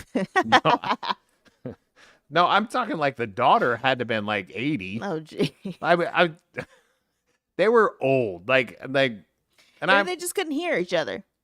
no, the things they were saying were not kind. Okay. And I cannot repeat them on Oh, here. okay. So, well, I could, but I was like, then we become a different podcast. That's hilarious. So that was my only rant was sitting there like, if you're in public and it happens outside here too, you're like, why? We're not in middle school. We're not elementary school kids. Like, why are we yelling at each other like we're on a playground? Right. I mean, Yes. we're supposed to be evolving out of that. Yeah. So, All right. I'll keep my last 2 short. So the first no, you one don't have to. It's up to is, you. when people, you're sitting on a plane. Sorry, it's traveling one again. But you're sitting on a plane and the person in the so middle much traveling. lately. obviously gets both armrests. I'm very perfectly fine with that. But it's when their arm goes into your side that you're like, ew, why are you? Listen, this was the boundary and your elbow's like touching my arm. Stop. And I'm like hovering away from it as far as I can. I can't move anymore. And their arm is still coming like close to me. I was like, lady, I need you to stop touching me. This And you is did nothing. gross. No, I pushed back. Oh, good. I was like, no. Because if I push Oh. back, I have a hairy big arm. So like, that's kind of the reaction when I do it. They're kind of like, I don't want. It was just so in my seat that I was like, I've never had anybody be so in my. I mean, other than you, because we snuggle. But I'm like, the thing was down, and she just kept gumming in, and I'm like, I don't. You're touching me. It's gross. Well, I think there's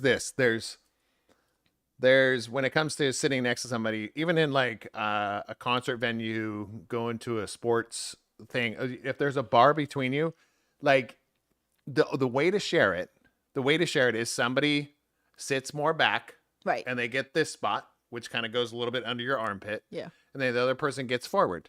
That's how it works. Like, because it's very compact. So you can't share it. Right. You can't share it like 50-50 your side and their side. Yes. So one person gets forward. Whoever has the longer arms usually gets the forward. So I usually get the forward because I'm usually bigger than the next person. Not always. Right. But about 80% of the time. And the other person gets the inside part. And I'm totally fine with somebody's arm going underneath my arm and not like, as long as it's not in my armpit, Right. you know, like touching it, rubbing it, and tickling it. Yeah.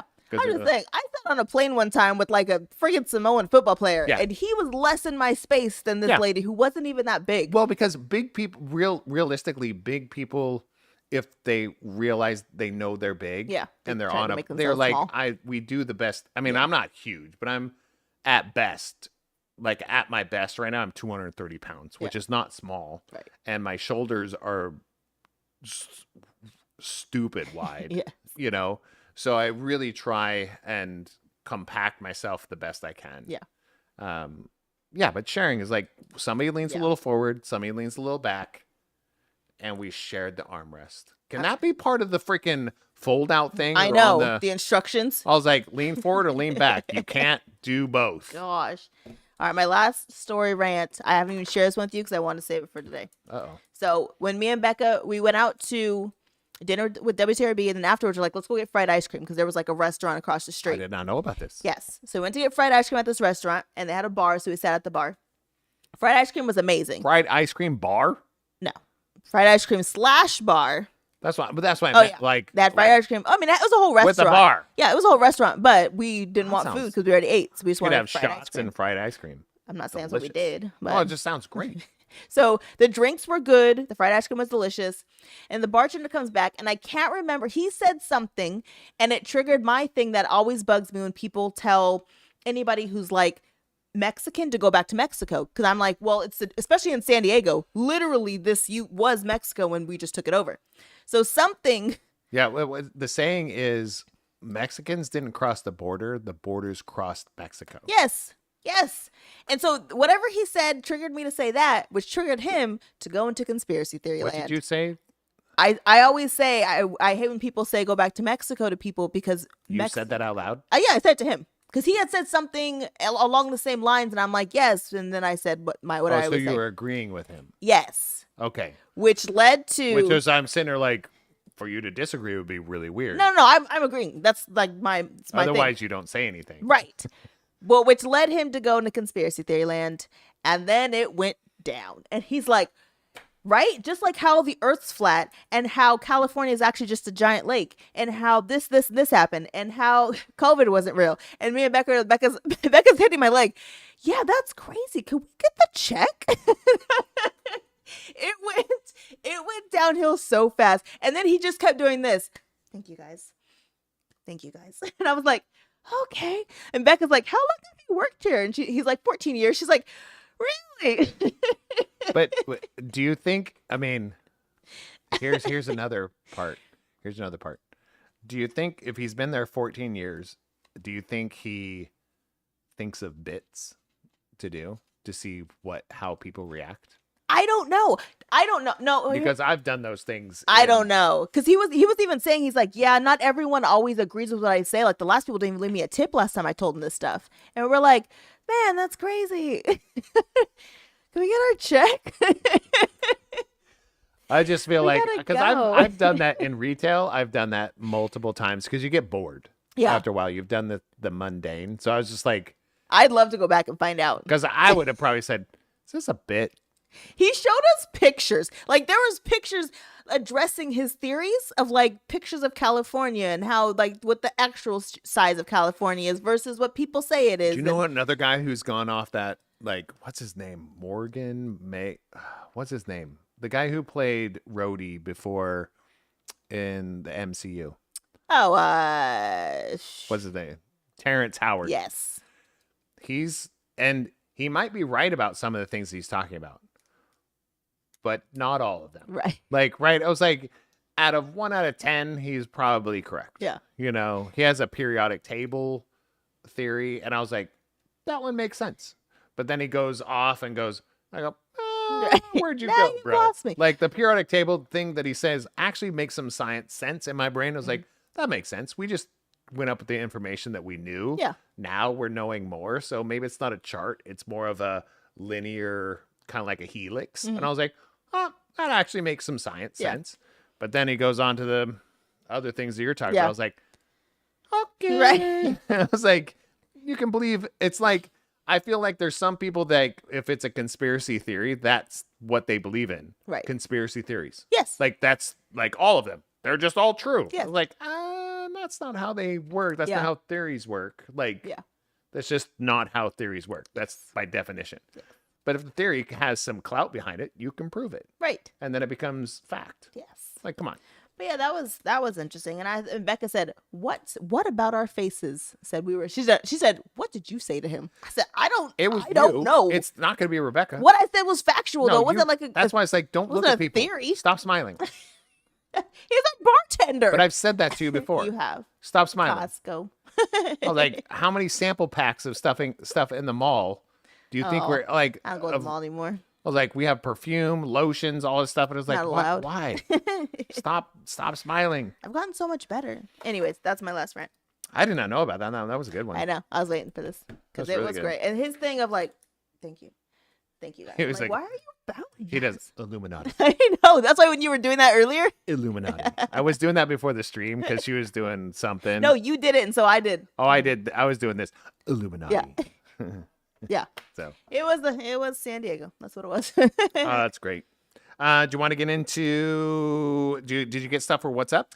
I did, but we could pass it. No, let's do it. I mean, we want to stay true. Okay, I'll go fast. Yeah, just what's up in your area. This is all Sarah. So, Sarah, Huh? what's up in you? Sacramento.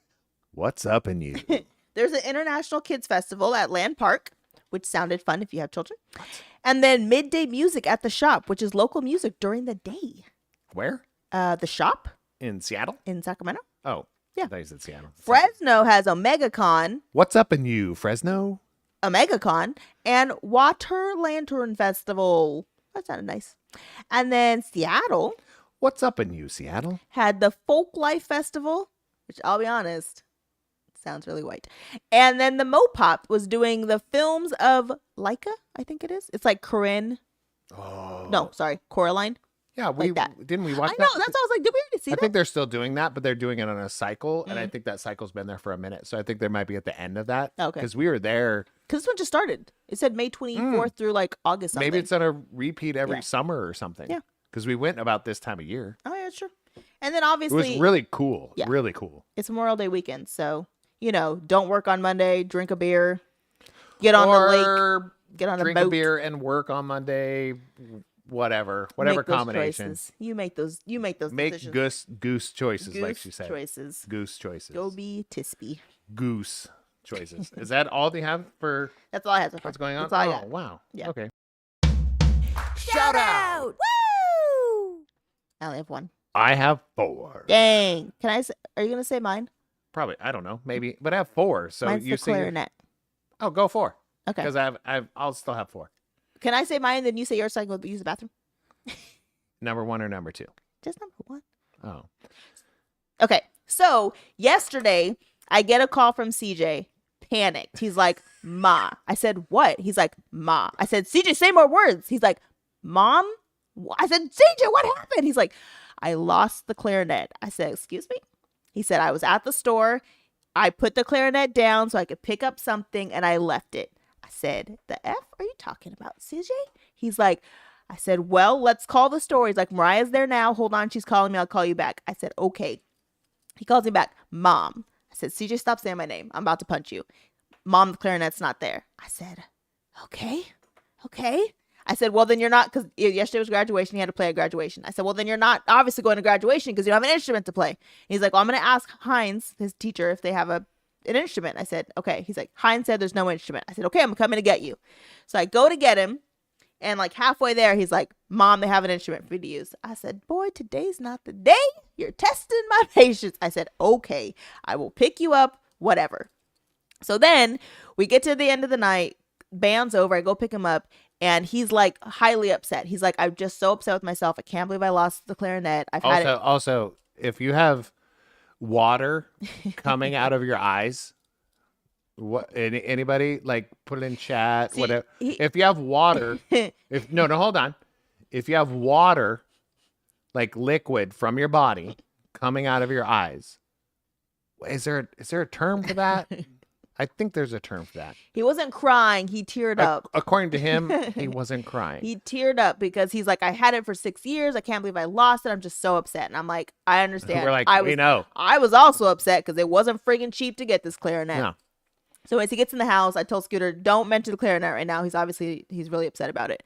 So then we get a message from him, and at the same time I get a message from his girlfriend's mom, and they're like, hey, we found the clarinet. I was like, what? They're like, yeah, Bella saw how upset he was, so we went to go look for it. And I was like, oh my gosh, that's the nicest thing anyone's ever said. So I had called the store, CJ called the store, Mariah went to the store, and they're like, hey, it's not here. But they went to the store and asked, and like, oh, it's here. So we're assuming either somebody brought it back or it was just in a weird spot that nobody brought it to the front yet. We don't know. But thankfully it was at the store. But we can also chalk it up to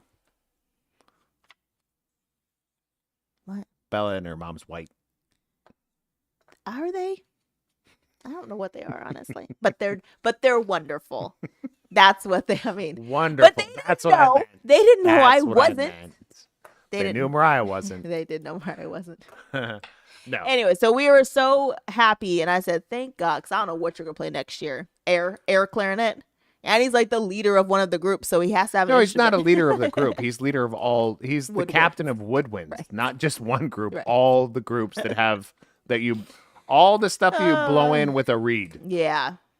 So shout out to Belle and her mom for going to the store and finding this kid's clarinet. And the conversation between CJ and I last night, it was over text, but it was, yeah, she found it. She's an angel in disguise. Yeah. And I said, that one's not in disguise. Yeah, that was in our faces. Like she's just an angel. Right. I was like, that's not in disguise. Yeah.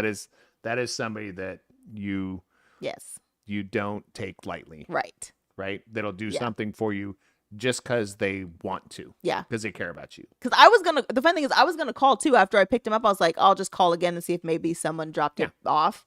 And then when they said that they went and did, and they also said, oh, CJ, he left so quickly. We were going to give him a ride home because we found the clarinet. We were going to like give it to him when we saw him. And I was like, oh, I just went to go get him. I was like, thank you guys so much. That's so nice. I love nice people. Yeah. Good people are good people. Like, give them their kudos. All right, so mine isn't. I think they're cool, but here we go. Shout outs. So first shout out is there's a new song that just dropped today, and oh my gosh, I just forgot the name of the song. But Ambiverse dropped a new song today. So there are some people that we actually know that are out of Sacramento. They're on a small little tour. They are going to hit Seattle soon. So please go to Ambiverse. Their social media will tag them in this video. But they'll be up in Seattle. I can't remember where we're at, but they're also going to be here locally in, I think, Folsom and some other areas. They're doing like a 4 or 5 venue tour. But they have a brand new song out. Really fun. If you guys like pop punk, that fun, it's just that fun distortion, good drum beat, very anthemic kind of stuff. I was like, you will love these guys. And I have to say, Chris Hamilton shares my last name, but with no relation, is the lead singer. And he's come such a long way because he's a bass player and kind of guitar player by trade. He was Mariah's guitar teacher. That's how we got to know him years ago. But his vocals have become like really, really good. So he wasn't a vocalist before, but now he's become the vocalist of this band. So it's called Ambiverse. Please give them a follow. Please check them out if they come to your area. If you're in California, I know they're going to Seattle. The other one was like surprise, big surprise. And I got all pumped about this. Like they need a shout out, but Bring Me the Horizon dropped like an album today. And I'm like, I'm freaking out. So I'm super excited. I've listened to like half the album already. No. Yeah, most of the album already while I was working and stuff. So if you don't know who they are, you're missing the boat. So just hop onto that. The other one is like my granddaughter Linnea turned 5. Okay. So if there's anybody that deserves a shout out and gets thousands of them, I feel like, by friends, family, people she's randomly talked to, it's her. There's something about this human being that can directly infect everyone around them. Yeah. Good or bad. I mean, I'm not saying like it's not always good. Sometimes it can be like she can emotionally affect the room. She just is. But they had a really good party. So I have to say shout out to Ariel for putting this. It was a Eras themed party, which is Taylor Swift oriented. So I really don't know if the party was for Linnea or for Ariel, but it ended up being for both. So that was kind of nice. No, it was really, really sweet to see her in her sequence, like frilly dress and sparkling boots and singing karaoke, those songs. So on that same line, I have to say Bailey has shout out to Bailey for showing up and being there for me and being like a good partner and hanging out with me and Ryan and those things, but also their daughter Em for just being a beacon. It was the coolest thing to see was this little human being this little beacon of light that just walked around the whole party. Just this little, like she would just go up and just look at somebody and they'd play with her, talk to her for a second, and she'd just smile and move on and just go to the next thing. She'd grab the microphone for a little while and sing the song, then put it down and go, oh, your turn. And then walk off and go do something else. It's like this little, so you had this shining star in the middle with Linnea and her cousin Emery walking around like this little beacon of light going to, so I say this I say this often, but it's like they're not similar by any means, but they are just as impactful on two different sides of the spectrum. Yeah. To see those two human beings interact with each other and interact with human beings is like something I never dreamt that I would get to experience. Aww. So, yeah, those are my shout outs. Nice. I had a really good time. Those are good ones. Yeah. I liked it. Good I didn't job. cry. You're right. By CJ's definition, you did not cry. It was beautiful. Shout out! Woo! That's what we just did. I pushed the wrong button, guys. So, but I was just re-emphasizing it. so was a you got good another shout-out. shout out? You got it. It's like, whoa, okay. No. You just want to hear your voice go woo again? No, I pushed the wrong button. Just saying. Oh my. Advise me not. What? It was short. How long was the pee? Like it was like. I'm having another shot, people. Well, Ooh. Scooter tells us what we're talking about. This is something that we especially while we've been traveling, we've been talking about this. Yes, please. I'll drink out of the corner of the shot glass this time. That's how you're supposed to do it. We're talking about it being comforts in public. I don't know, what does that mean? I don't know. But it's one of those things of this might get a little serious, to be honest. When it comes to, we've been traveling a lot and we've been traveling separate. And when we travel together, we have a lot of comforts in public. Yes. We're decently comfortable in public. Right. Because we kind of have each other's back. Right. In a sense. But when you are in public by yourself or with some people you don't hang out with all the time, when do you become comfortable? Right. Where are you comfortable and who you're comfortable with? Yeah. What type of person, what situation, those types of things. So I kind of want to open up to that because we've actually talked about it over these last couple weeks more often than we normally talk about things. Yeah. So. Oh, my turn. Yeah. So I would say I think I've gotten more comfortable traveling. Well, that's because you know how to punch somebody in the throat. Facts. That I do. But also like the things you've taught me to pay attention to and like be aware of. I tell you. Yeah. So like I always look for the guy with the cauliflower ears or the girl with the cauliflower ears because I'm like, oh, Scooter told me that person's gonna help me out if something happens. So like find that person. There's a theory behind this. Yeah. Like and it's not gonna be that could be actually the problem person. Right. But more often than not, it's like these people have cauliflower ears. If you don't know what they are, it's, you know, if you've seen them, they're like big and puffy in the ears. That doesn't happen. You're not born with those things. Yeah. They've done a lot of sparring. They've done a lot of martial arts training, and they've trained for this. Yeah. So if something goes down and there's somebody there that doesn't have that training, there's an innate thing in their personality of, I've been training my whole life for this moment. Right. So they're going to be the one that takes a punch, takes a knife, takes a bullet for you. Yeah.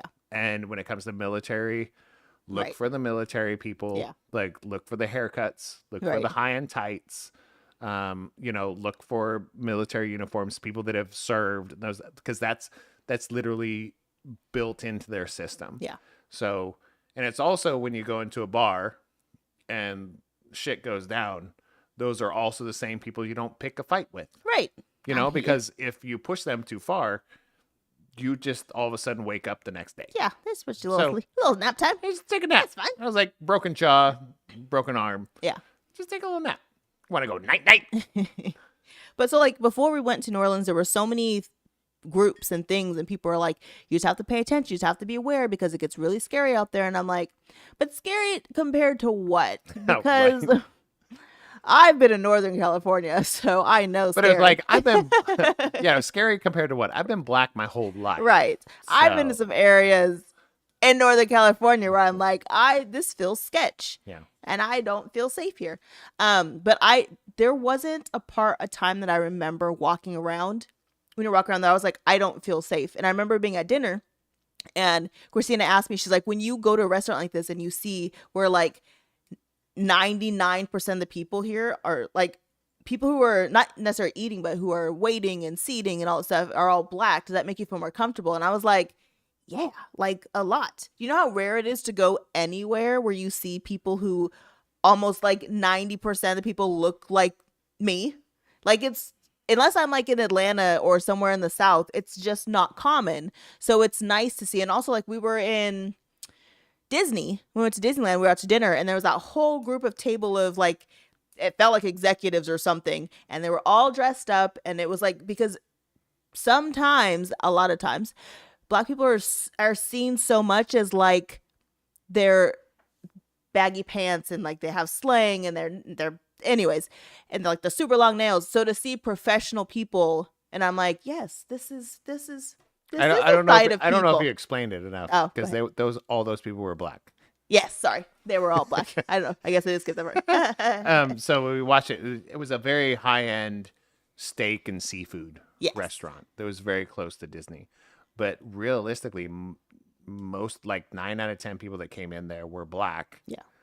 Yet they were also dressed to the nines. Yes. Like I'm a CEO. Yes. Dressed. Yes. Like, you know, attaches and jackets. And that actually made me feel a little less comfortable because I wasn't.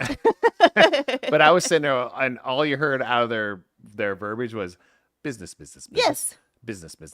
Absolutely. Business. You know, they were talking about these charts and these ratings and they were like, and I'm like, yes. I love this. Yes. So when you talk about that, it was like the concept of, and I think when you said that about going to New Orleans and having there, it was like my concept in my brain. I was like, who can you name me the top 5 known serial killers. I mean, Are any of them black? right. Now go to 10. Go to 15. I'm just sitting there like, there's a difference. Like, is there crime that's black and brown people? Absolutely. Yes. Is there violent crime? Absolutely. But is it methodical and you eat people and put them in their freezers and all, it's like have sex with your corpse? Right. It's like, so there's a culture thing of something going on. Yeah. So I look at that as like, I've always had a very much more comfortable moment when I'm the token white guy. Yeah. I don't know what that is in me, but that's my adult life. When I was younger, I didn't know any better. I didn't know anything different. But as I grew older, I was like, I love this. Yeah. Like the attention that I'm getting is these people in this realm of human beings are treating me like I'm their family more than my own family treated me like I was their family. Yeah. That's just fact. That's my experience. We're going to take a cheers and then we read Valerie's comment. Okay. Salut. Slancheva. Oh, that's a good thing she had a comment. Mm-hmm. Valerie said, I was only a little uncomfortable with the quiet Uber driver because that guy was a dick. But that's a serial killer. That guy might have been. I don't know. He didn't even give that vibe. He just gave the vibe of like, if we said anything wrong, he would just pull over and tell us to get out of the car and leave us wherever we were. Or just take you somewhere you're not supposed to be and just like You're right. leave you there Bye. too. Yeah. I didn't like that guy. But yeah, that was the only one I was like, I don't like this. We even had the guy who like literally told us, hey, I'm a security guard and I have guns in the car and one on me. It's fine. Don't worry about it. And I was like, all right, cool. Well, I mean, I'm okay with that. We've had people in this that have come to our house that are CHP. Yeah. And we're playing games. And he would ask me before, he's like, I always carry my piece here. And so, is it okay if I carry that? I was like, yeah. You're CHP, you're trained in it. The gun's not the problem. Right. The weird people are the problem. Yeah. So we always talk about like when it comes to comforts in public, if something feels weird, don't ignore it. Right. Just don't ignore it. Yeah. We talk about there's 5 senses to the human. There's probably 5,000. Right. Right. There's 5 defined ones. And we've talked about this in other podcasts that I've been in that we talked about. When you have that something on the back of your neck goes up, you're just like, be aware of that. Yeah. Don't get paranoid. Don't freak out and, yell in public. Right. But realistically, like pay attention to those feelings. Those feelings are real. Yeah. And it doesn't matter what you believe, what science, if you're just part of science or you're part of beliefs, but it's like, could it be the spirit telling you? Right. Yes, it 1,000% could right. be. Could it be science? Yes, 1,000%. Could it be a little bit of both? Could it be, all those things mix into one? It's like, yes, those are all things we're given something. And it was kind of like, I watch a lot of comedy podcasts, but they're not funny. Yeah. If that makes sense. They're comedians or comedians. Is there a difference? I don't think so. Comedias. Okay. Comedy people. Okay. Comedy humans, comedy beings. No, but it's also innate in our system as a human being. Like, not all of it is emotional and mental, right? Some of it's physical, like a reaction to something. And I think it was Trevor Noah was talking, and the concept was it's physical. So look at a deer that hears a lion. Just here's a sound that might even remotely sound like a lion. A rustle. That deer or antelope or wherever you're at will react first. And then think about it. Yeah. It's a physical reaction first. So remember that. It's like if you have like a whoop, that's a little weird. I don't like that sound. Right. Hey. Yeah. I mean, if you hear something rustling in the woods, don't walk to it. Well, walk away. Depends on who you are, though. I mean, if that's your job and that's what you're trying to do, you're trying to find something rustling in the woods, then yes, that if you're a hunter, that. But I'm just saying, you're gonna react to it first and then go, hey, right. So the more training you have with those kind of experiences, you won't be as jumpy. Yeah. You react, but don't jump. That's true. Overreact. Yeah. But pay attention to those things. I feel like those comforts in public are huge. I also find that even we'll go a smaller group. So like I've known Valerie for a really long time. I find that I feel more comfortable at some of her family events than I do at my own. I was gonna like my mom's. her chiming in. No, her Sometimes. chiming in is something that I really want to talk about. Yeah. Go. That's all. Oh, because I have to be, and I think I've said this before. It's like very, very candid. It was like, and this is not just isolated to Valerie's family, because I've been in experiences with Tiffany Sud Martinez and her family, who's all Puerto Rican, and they would invite me to their big dinners when they would go out. Like, we're not talking at their house. They'd go out and pay for dinner. It's like, Scooter, we got you. Just come hang out with the family. And I was like, okay. And I'm just there with probably 50 Puerto Ricans that took over a restaurant. Right. I mean, and it was one of those things of I've never been treated that well in my own family. You know, I was always kind of like, hey, go sit at the kids' table. Shut up. Be quiet. You know, don't play too loud. Don't wreck stuff. And I was like, okay, cool. Yeah. But as a younger adult, like I think it happened probably in my late 20s is when it started to happen. And I was accepted into like this Puerto Rican family. I was like, oh, they're like, yeah, just come to dinner. I was like, are you sure? I was like, yeah. And her dad loved me. Her auntie loved me. Her husband's mom loved me. I was like, what is happening? Like hugs all around, and we're like just doing whatever. And I've had those multiple experiences. I've had those experiences with your family. I've had the experiences, especially with, now you talk about your mom's side. I was like, I've had that with your mom's side. Yeah. Like, just depends on the group. well, I don't know what it is. Like, I mean, That's true. you have a grandma that has dementia that knows me by name. She really does. And I won't see her but like once a year or every 2 years. Yeah. And I'm like, what is happening? And it was like, they just bring me in. And it was like, what? Okay. That's happened to me. But when it came to the first time that I went with you to a party, it was at Valerie's mom's. I think it was an anniversary, I think, or a birthday. Yeah, They it was had a birthday. They had mariachi, and they had, I think that at that point they had Bud Light and really high end tequila. Yeah. Now they've graduated to IPAs. And high-end tequila. Like, no, it's still high end tequila. But that was, you know, high end tequila was like the benchmark. But Bud Light, I'm like, no, it was one of those. But it went in there, and I was just like, come have some ceviche. Come have some, you know, like have some carne asada. Go just here it is. And I'm like, what? And I'm looking around. I was like, I saw John was my only other white. There's only one other white guy in the whole room, and he's just like over there, like, okay, this is what we do.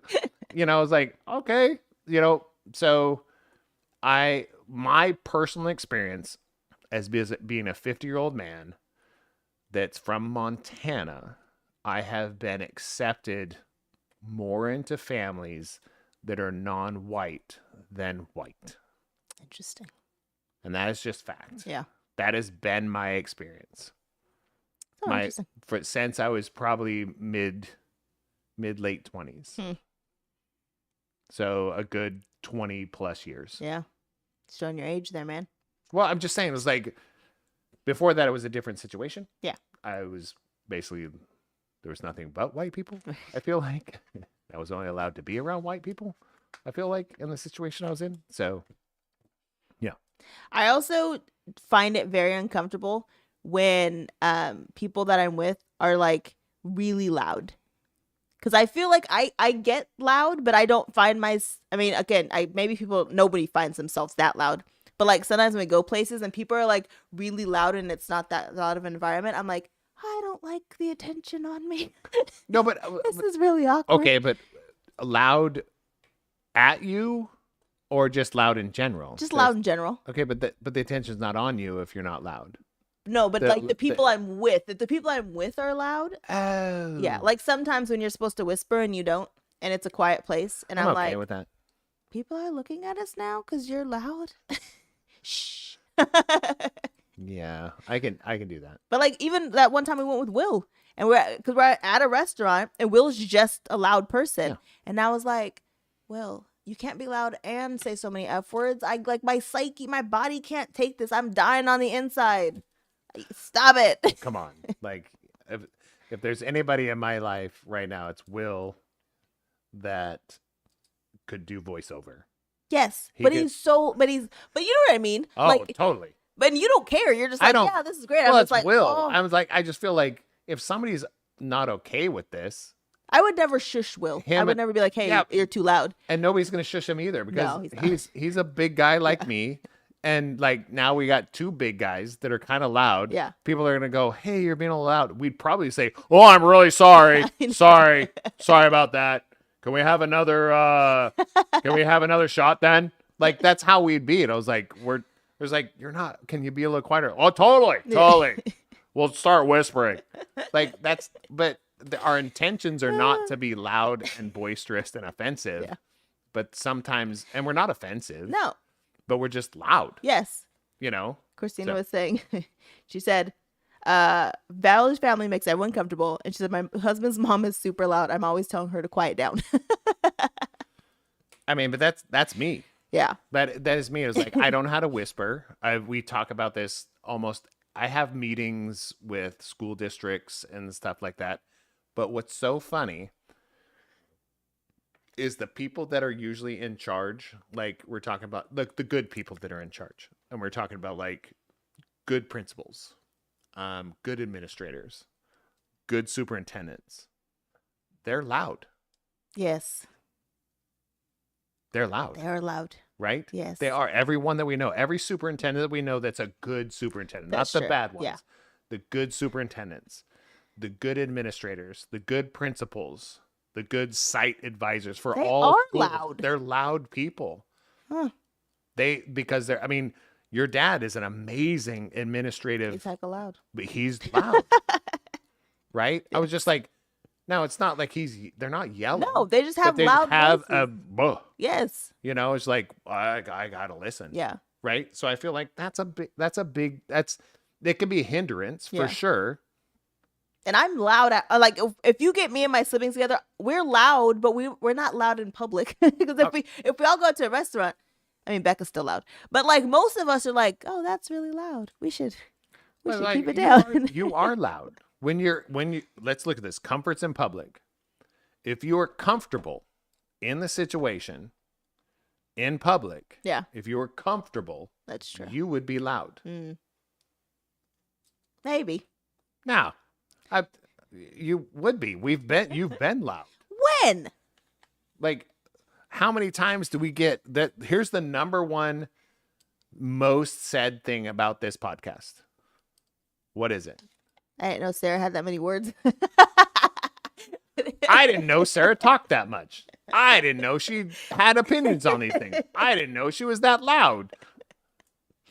That's the That's fair. number one thing that we hear about this podcast. That's true. And we're 50 plus episodes just this season. Yeah. That's true. So you're saying I'm just not comfortable wherever I go, which is actually decently true. Yes, that's 'Cause when true. we go places, I always just let you say everything and I just listen. Well, because when I'm uncomfortable, I get louder. Yeah. And then I level out and go, I'm going to make this room comfortable for me. Yeah. Because I lived my life I was a very quiet human being growing up. Just hard to believe. Very, very quiet and would take all the crap. But at some point I was like, I don't like this anymore. Yeah. I want to be comfortable. So I would force it to be comfortable for me. Yeah. So if everybody's loud, I'm not loud. Right. Christina said I was loud in New Orleans. You know why? Comfortable. And Because tipsy. she was surrounded by black people. Boom. Stupid. Oh, you're ridiculous. No, but it's true. Was it not true? I was like, 'cause I was surrounded by my. No, but you're hanging out with your besties. Yeah. That you've known since high school, Yeah. maybe middle school, right?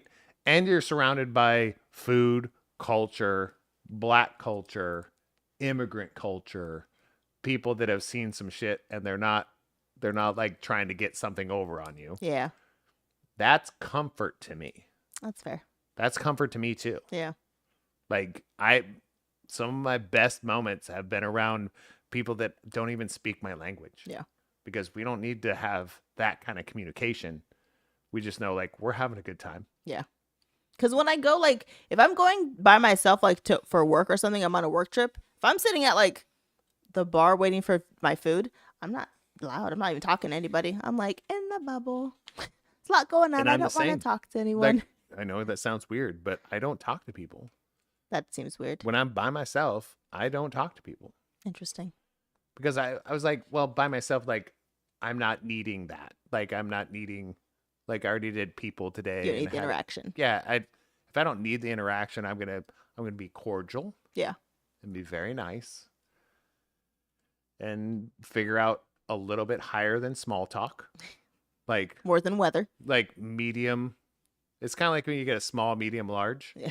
I'll do medium talk. No, I will. I'll do medium talk to where it's not just about weather. Like, where are you from? I will never say that. I'm not doing an improv. This is not improv night, right? We're not the Comedy Store. I'm not doing that. But what I am saying is I'm listening to what they're saying, and I'll do a little tidbit. They go to me and say, "Oh, that's really awesome. Thank you for sharing." I mean, you don't have to share something after that, because if you share something after that, it's going to escalate to a large. Yeah. You're going to go from small talk, medium to large, and then Now your best friend. super size. I'm out. Super size. But as long as you stay at medium, because I don't like small talk. Yeah. But I'm okay with medium talk, right? If somebody is like talking about stuff, they're talking about the game or something like that, and you interject a little bit, I was like, oh man, that is really cool. That's not asking for something else. Last time you did that in Philly, someone offered you drugs. So. Well, that's true. Sorry. he did. He was my best. That was it. I thought that was Atlanta. I think that was Philly. Was it Atlanta? It was Atlanta. Oh, okay. It was Atlanta. No, he became my best friend. Yes, he did. I sat next to him. Mm-hmm. I didn't even say a word to him. He just asked me to like look after his wings. Yep. As he went outside, and then came back in, and told me he scored some coke. Yep. And do He you wanted to me? share. And I'm like, we had a small conversation, but I don't know. I don't think it went that direction. What did I say? Yeah, I was like, was I too friendly? I was like, no, I'm good, man. I was like, enjoy the wings. I think that's kind of what I was like, That is enjoy what the you wings, said. man. I'm gonna have another one of these IPAs. He goes, well, if you ever do, it's like, here, like, no, I'm not joking. It's like, if you want to hang out when you're here, here's my Instagram. And Yep. like, we exchanged like Yeah. social media. You did. And I'm like, cool. I was like, Don't you ever think, what kind of face do I have that people think I do drugs? thank you. I mean, that I'm an old white guy that has this persona that I'm so successful that I can dress like this. That's fair. I mean, I really do, because this has happened with freaking DoorDash people. Yeah, This same interaction, right? it's true. Like, you look like a business owner. I was like, just give me my DoorDash, bro. You're like, well, technically, yes. Technically, What I does that am. But I was mean? like, so what do you do? I was like, oh my God. So we started to talk about guitars and drums and I'm like, Yeah. oh, what is happening? So, where are we at? So comforts in public. We Now that's just had a conversation. yes, but I always feel like the comforts in public are important because you don't have to have your head on a swivel. But I think the biggest thing I was taught in any martial art that I've taken, and it wasn't like I'm not an expert in anything. I'm barely even, anything, but is one of the statements that I was told by Carl, and I didn't say it to him, but it was like somebody said to him, and he goes, he's a jiu-jitsu guy, but said, what do you do to escape when somebody takes your back? Mhm. And his statement was, don't let somebody take your back. Yeah. I have a question for you. It's that simple. Is there ever a time or a situation in the recent time period that you felt uncomfortable? The recent I don't know. We'll say last 5 years. 5 years. Yes. And I feel like it's when I'm surrounded by, when I'm surrounded by people that are not necessarily more intelligent than me, but they all think they're more intelligent than me, and they're pretentious about it. That's when I'm uncomfortable. Yeah. When I'm like, and I have to say, when I dealt with, and I'm going to put it on blast, when I dealt with Natomas Unified School Districts, some of their administration at certain sites of their schools. Yeah. That's when I felt uncomfortable. Like, if you want to do this in person, you would not talk to me like this. Right. But over the phone, or over an email, or over a Zoom, or Microsoft Teams, or whatever, you feel like you can talk to me like that. Yeah. In person, you would not talk to me like that. Because I'm twice your size, and you're basically threatening my intelligence and how I run my whole company. Yeah. And I was like, why? You would not talk to me like that in person. Yeah.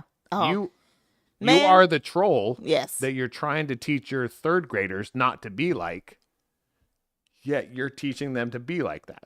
There's something about the work trolls that are just the worst. That really make you feel like I'm like same thing. You would never say that to me if you were standing in front of me. You would never speak that email to my face. Instead of I just want to punch people. But anyways, I remember being at conference, and it's very cliquey for like auditors conference. It's like there's people who have been in it forever, and they treat me and Becca like we don't deserve to be at the table because we haven't been auditing as long as they have. No, not even that. Well, There's a big reason I know. behind that. But you don't I mean, I know that sounds very harsh, but you don't in the current climate of the industry you're in. Right. You actually don't. Yeah. And it's a stigma problem. Yes. It's a race problem. It's an age problem. Yeah. It's a gender problem. Yes. You have everything Against working us, against literally. you, which is everything they want. Yeah. That's how I mean, we talk about that's how it's built. Yeah. It's built on old white guys doing audits. Yeah. It just is. I agree. And then having female white people as their secretaries. Yes. That's how your whole industry is built. Yes. So when I talk about you doing what you do is uncomfortable, but is more important than you will probably realize in your lifetime. Yeah. Yeah. Like you're setting pathways for people to do things, and it won't be uncomfortable. Right. It'll be normal. Yeah. Which is for weird somebody to say. Well, it is weird to say because of what we see. Right. It's weird to say because of people that's like, if you're qualified for the job and you're good at it, go kick ass at it. Right. Yeah. That's what we want. That's what normal people want. Yeah. But people that are in charge, they don't want their seat to be taken. Yeah. Instead of just making an extra seat. Yeah. That like It confuses me. If I can make $1.5 million, right? And then I get somebody else to work with me, and now we can make $5 million. We both won. Right. Like, I don't understand that. Yeah. Like, you're not taking part of my money. Yeah. We're making more money individually together. Yes. What are we doing? And I think that was probably the best part about going to conference this year was the people we talked to were like, it was the ones who were like, man, I can't believe you guys are doing this. Or like, this is awesome. There was a guy who was like, he runs one of the insurance companies. He's like, there's not a lot of people who look like us here. So I want to introduce myself. Even if we never work together, I still want to make sure you guys have my contact information. Make sure you email me, which I haven't done yet. But make sure you email me so we have like our contact information. I said, awesome. Thank you very much. But it is going in, you do feel like there aren't a lot of people who look like me and Becca. There aren't like doing auditing, let alone showing up to conferences, let alone owning a company, let alone getting contracts. Like, you're right. What we're doing isn't very common whatsoever. And there's some people who are out there who are just like, no, we don't want to share with you how we're doing what we're doing. And we're like, there's so much work out there that if somebody asked us how to do what we're doing, would be like, dude, here's what we're doing. Go reach out and find some people. What? Like, there's so much. It's not like we're gonna run out of work. I don't know, but conference is so cliquey, and it's like if you haven't been in it for a long time, then you don't. I don't know. They just kind of keep you out of, like, we didn't even know there was a whole outing to the Padres game that we weren't even invited to. Like, the whole conference was invited, but like we didn't even get an invitation. It was Padres a whole is outing. baseball. Black people don't like baseball. We would have went. I like sports. Barely baseball. Barely baseball. So you know. I know. I gotta read Christina's comment. She said, girl, walk in there and be like, I'm a bad bee. Look how long it took you to do this. And I got here in a short time frame. Mic drop. Well, and it's not, I mean, you think it's a short time frame. It's not. It is. Compared to them, it is. It's not, though. Yeah. Like, realistically, I mean, I say this in other, like, the artistic industry is like, it took me 10 years to become an overnight success. Right. Right? Yeah. So you guys have been, I mean, Rebecca's been doing about a decade. Yeah. Right? You've been doing about 8. Yeah. Okay. So if their company like explodes tomorrow, their overnight success Right. took them a decade. Right. So suck it. Yeah. Like, you know, it's not that people didn't do the work or they went and they have the talent. And have the, what do they call it? Gumption? Gumption. That's a good word. Gumption? Yeah. I was going to say something else. I know. I don't know what it was. Gumshoe, like I was a detective or something. Jeez. But no, for real, it's like the people that have been doing it for years but just weren't noticed doesn't mean they weren't doing it for years. Right. Yeah. That's total crap. Like, how many years were you working for what? For the government? 10 years. For what? Doing what? Payroll, accounting, data entry, admin. So 8810. all I'm saying is like that's part of the industry you're in. Right. Like you were doing those. I was doing research for 10 years. I mean, did it's like construction for almost 10 years. I was like, so you're Yeah. telling me just because I didn't have this exact job doesn't Right. mean that I don't have the experience in life and what we were doing. Right. Yeah. Yeah. So 'Cause I can guarantee none of you have ever seen a house being built. None of you ever seen a purchase order for a house. None of you actually ever talked to an actual construction company to see the process. I can tell you how to build a house. I can tell you the tools and stuff that are, Mm-hmm. I can tell you when it doesn't make any sense. But none of that matters because I haven't been in the industry and I don't Yeah. know all the people. because I haven't been in this specific Yeah. job, Yeah. but you've been doing it for 8. Right. Rebecca's 10 years. Yeah. Not long enough. Not long enough. I was like, so when they were in it 8 years, Right. like you were an idiot. They were using All of a sudden, 20, when you're in it 20 years, you become smart. Yeah. Nah, you become complacent. Right. You start taking shortcuts. Yeah. I mean, yeah.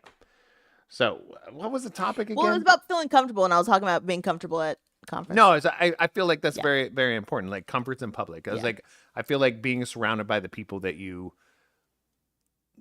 the ideas of people that you trust, you know that there's not a lot of harm in your way. Yeah.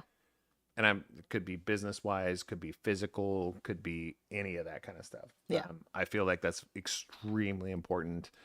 And surround yourself with people that make you comfortable. Agreed. You're going to be out of your comfort zone when you step out of your house. Yes.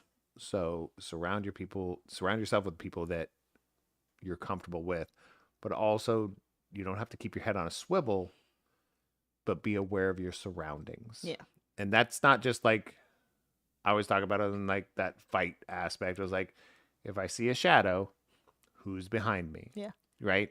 But go on the other end. If you're a 230-pound white dude and it's 9:30 at night, don't walk too close to a Right. woman that's in front of you. Yeah. Don't just walk by them and say nothing. Yeah.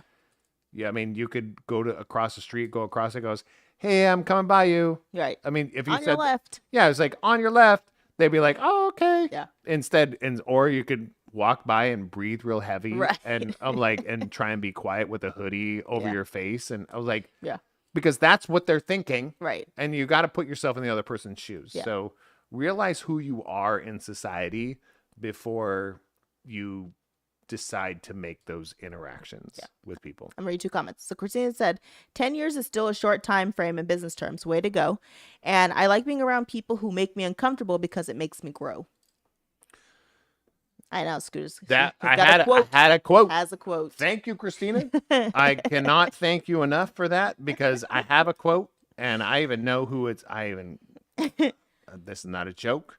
I was talking about this earlier today. Now I don't know where to go, and I'm pushing the wrong. I agree with that statement.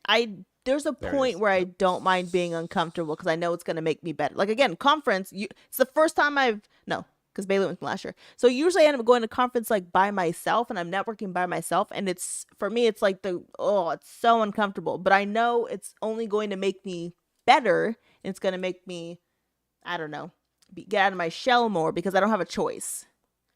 He can't find his. No, it's like quote. all of a sudden my iCloud on my phone decided to do everything by date instead of my actual notes.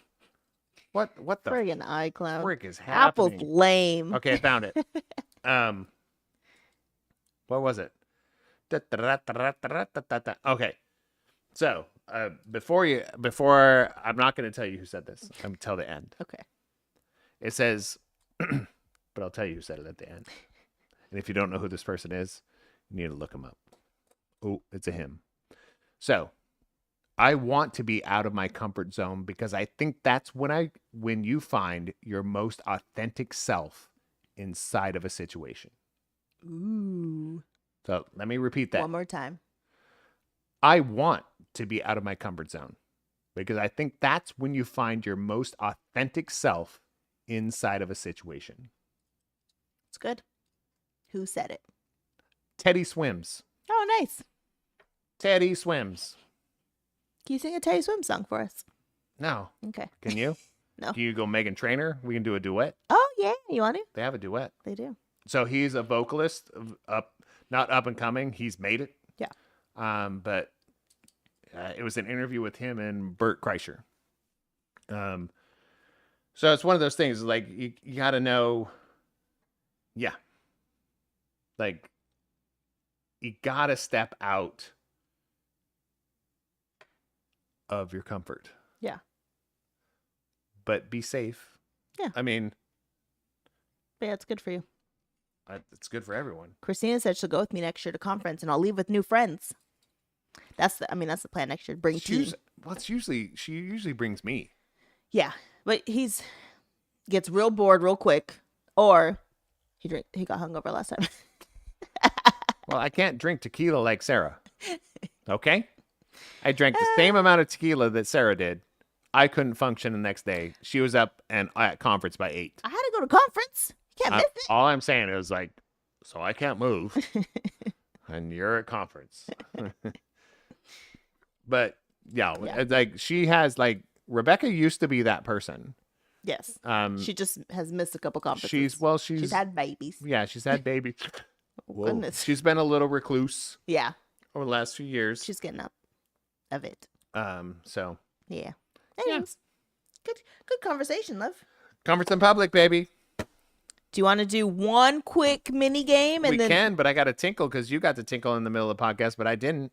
Okay, which So game? we're gonna put this over to you, and look at that Wait. stack. It's all messed up. Yeah. I don't know what to get. Ooh, what did you pick your poison? The non-gross version? Oh, it's After Dark. Can't do After Dark edition, guys. We can't. Can you pick PG-13 if we do After Dark? No, you're leaving. Can I just pick it for you?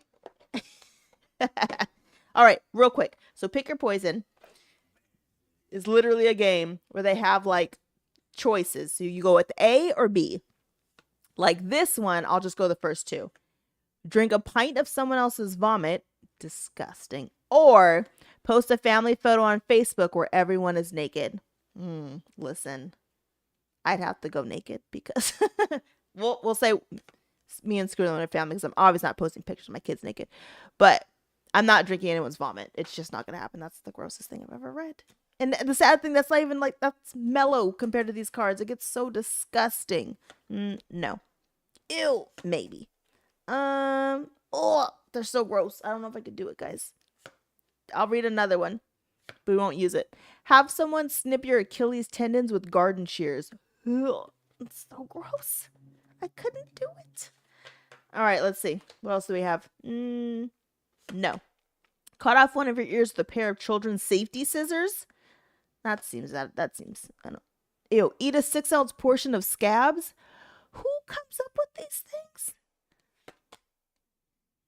Oh, that's terrible. Let's see. Switch lives with the next person that asks you for spare change. No, because nobody ever asks you for spare change in a good lifestyle. So don't do that one. Call your parents every time you're about to have sex and ask them for permission. Awful. Let's see. Poop next to every dog you see pooping and proceed to yell at the dog owner for not picking it up. That's disgusting. Okay, no. Maybe.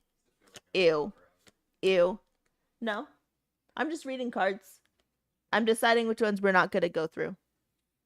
Maybe. No. Ew. Maybe. Oh, yeah, sure. Oh, cut off your own arm with a pocket knife? Like, why? Why is that a thing? That's funny. That's funny, too. Okay. All right, y'all. All If right. you're actually listening, get in the chat. Okay, We're we're gonna about to say- play Pick Your Poison. I'm giving Scooter his stack of cards. Oh, you already looked through all of them. Here, actually, give me those, because then they'll be mine to give to It's you. only your camera, right? Yeah. So rude. What do you Here, want? give me those back, and I'll give you these. I haven't read these. Good God. They need to be. Oh, I'm not even back yet. They need to be PG 14. Actually, could they be PG 18? I don't care. Okay. I really don't care anymore. Okay, you ready? It's not for children. It is. All right. Here's my 2. Do you just pick them off the top? Huh? No, you're cheating again. I mean, you're on camera. You know that. All right. So if you draw the top 4 and pick the best 2. Okay, that's fair. Okay, ready? Okay. Oh, that's okay. Here we go. Would you rather pick your poison? Eat a That- puppy Oh, no. or remove one of your eyeballs with a spoon? What do you mean? Move or remove? Remove. I'd have to eat a puppy. Oh, I ate a turtle, so I don't know. It was a baby turtle, I'm sure. It wasn't. You don't know that. It was an old man snapping You turtle. have no idea. You just said turtle soup. I asked. No, you didn't. They don't kill baby turtles there. You're lying, though. Like you They asked. don't kill baby turtles But there. you did not ask. No, but they You didn't. don't. What do you mean It's they a don't? culture thing. How? They decide which ones are going to kill. Who's they? Captain Alley. They don't kill baby turtles. No. See? Valerie said, we asked. It's the big snapping turtles. It's not baby turtles. So, would you? Okay. In my predicament, Mm-hmm. what would you do? Wait, what are my options? The 2 I just read? Yes. I'd have to also, I can't remove an eyeball. I'd have to eat a puppy. I mean, because you have to remove it yourself. Yeah. Like, I don't think that I could physically do that. No. I couldn't have somebody else do it either. With a spoon? Get out of here. I could do it to somebody else. Ah, no. I mean, not if I cared about them, I could never. but if they did really bad things to my children, That's fair. I could Okay. easily pop one out Okay. You don't have to get so intense. with my own Okay. hand. Forget the spoon. They're like, you need to dig this out. It's like, Okay. you can hold the This spoon. is why I can't play this game with you. This is why. Let's rip that baby out. Ah, And think about that. I'd probably throw up. Think about the worst thing that you could think about that a human being could do to your child. Could you rip their eyeball out? Probably. Yeah, I could. Yeah. I mean, Yeah. That's Yeah. fair. That's fair. I could probably murder somebody. I mean, honestly. well, I'd rather do Won't say that it than online. murder. Because then they get off, they're just dead. And they're Oh, like, that's oh. true. I was like, This way there and I. you want to feel this? All right. You feel it? Squishy, squishy. Okay. No more. Pop. Ah, no more. What do you got? That even made me cringe. Yeah. Saying it. Oh, this is Wait, good. Christina said, my husband said he'd eat a puppy, and he's a dog person, so he'd rather eat Well, a I'm a puppy. dog person. pull out an I'm an eyeball. animal person, but Yeah. I also eat animals. Right. But I was like, a puppy. I was like, Those are so cute. But yeah, I not- can't remove my own eye. it didn't say I had to kill the puppy, skin it, and Right. cook it. He said to eat it. It was like, Someone else already did oh, it tastes like chicken. It's like alligator. Gator's pretty good. Yeah. I've had gator before. I've had snake. Rabbit. I've had rabbit. many Frogs. times. Frogs. Yep. Never had horse. No. I've had most game. Like Bison. I've had antelope, bison, deer, elk. I don't know. There's a lot. Okay. This one's pretty good. Okay. Have a fat bald man appear out of nowhere and hit on you every time you sneeze. Okay. I mean, just think like you sneeze probably like 6 times a day, Probably. right? So if I was bald,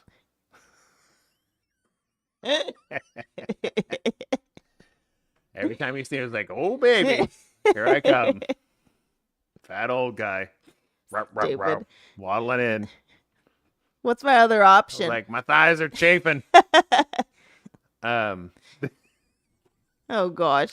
the other one is stare and salivate uncontrollably every time you smell a fart. Oh gosh. That's this. These are the best. Yours is about murder. Mine's hilarious. I picked the funny ones. You did pick the funny one. No, there were some murder ones in here, but I was like, these are funnier. Pick What- your poison. what am I- Anybody one more anybody time. listening? What are Which the one do you do? options? You want to salivate every time you smell a fart?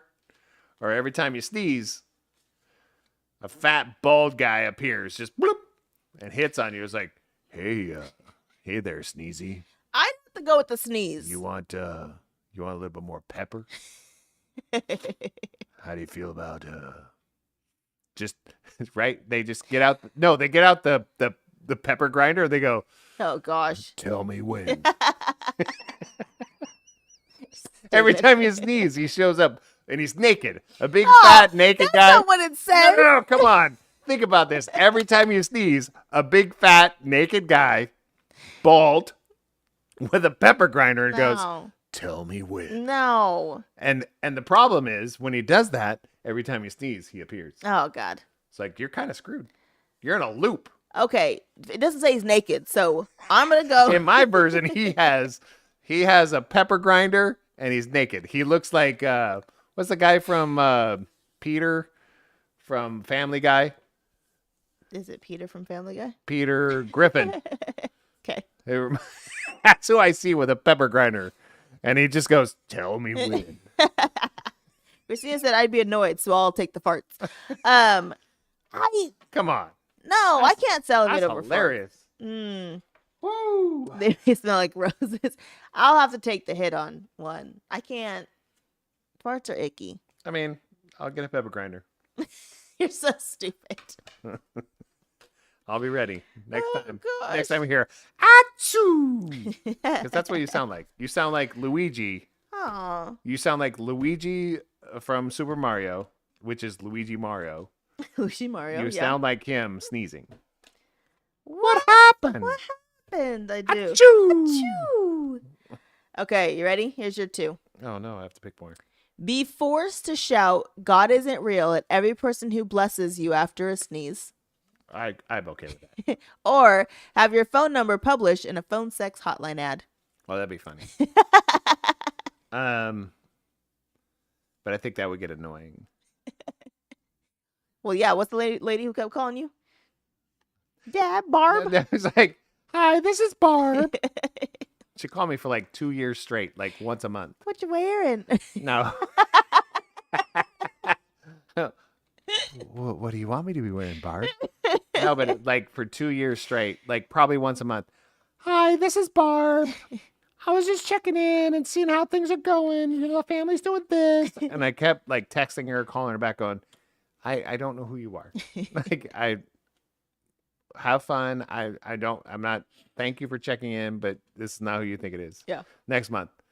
Hi, this is Barb. I'm like, what is happening? Good old So Barb. both of those are hilarious.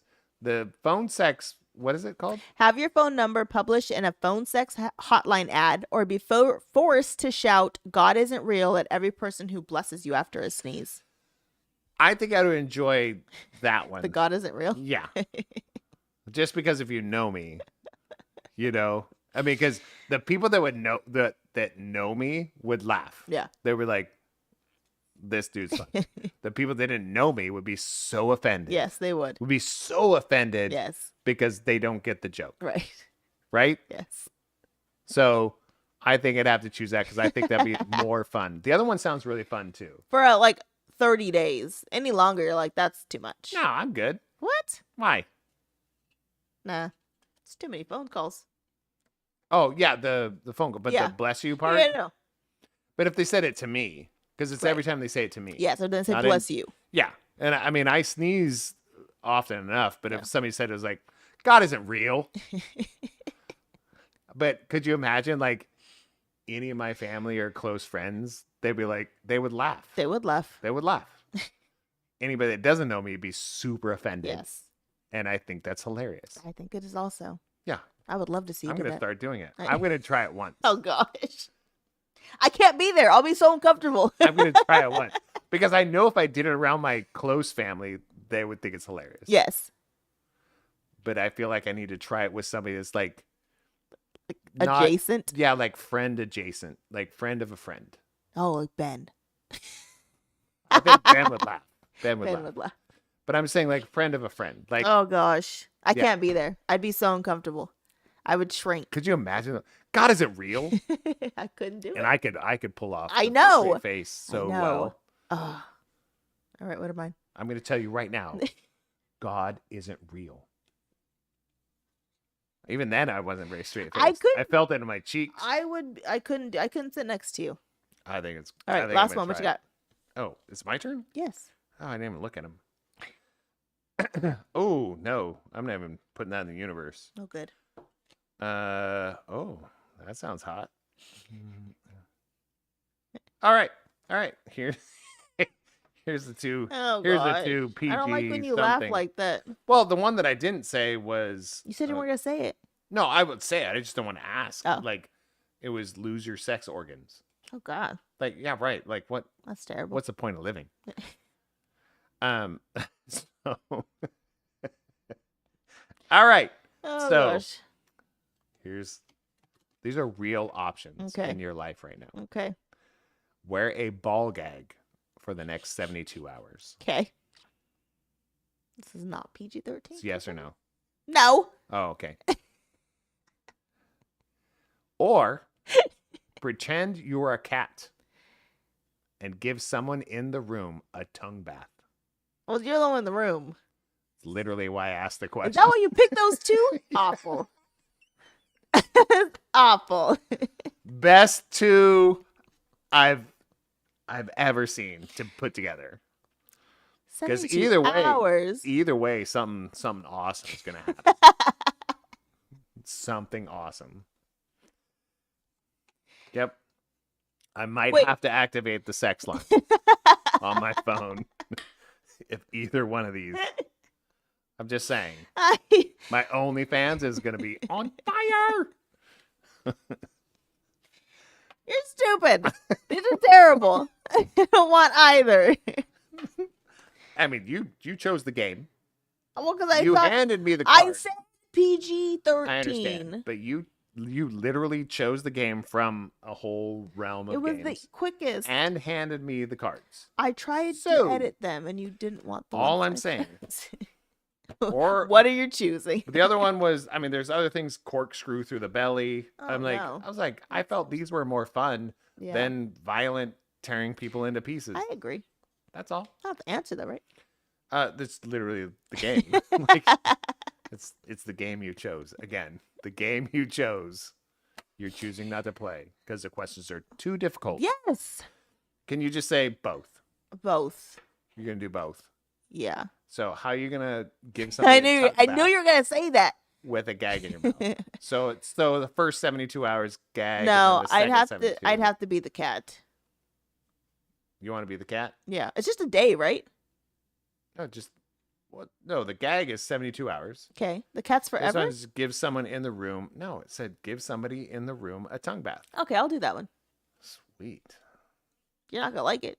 Oh, I am.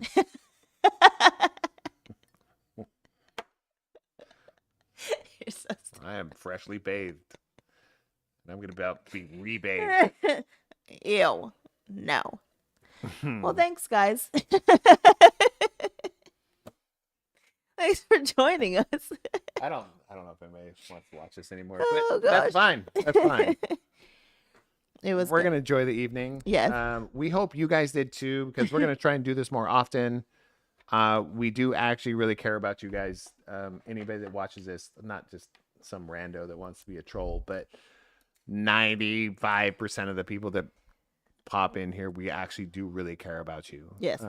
So make sure to show up in real life, guys. That gives, how do I say it? So I watched this podcast with Serge Tankian and Rainn Wilson, but there's not a lot of hope for our future. Let's Right. be real. There's a lot going on, right? But there can be hope if we keep showing up for each other in person. Yes. There's hope. And also, don't Google anything we just said on the Pick Your Poison game. What are you talking about? Tongue bath? Everybody knows what that is. You don't want these things in your Google searches. We already verbalized it, and Alexa's listening. Going Our in your phones are Amazon listening, cart. like, watch. Look at my cart. I probably ordered something. Right? There's going to be a litter box Oh gosh. and a ball and chain and Furry. some reins that are going to show up. So, no, but seriously, guys, show up in real life for each other. All the people that out there, show up in real life for the people that you care about. If you don't care about them and they don't care about you, you don't need to show up for that. Facts. But show up for the people that you care about. We will see you guys all very soon. We actually love you very much. Yes. Okay, I'm going to push the button. Okay.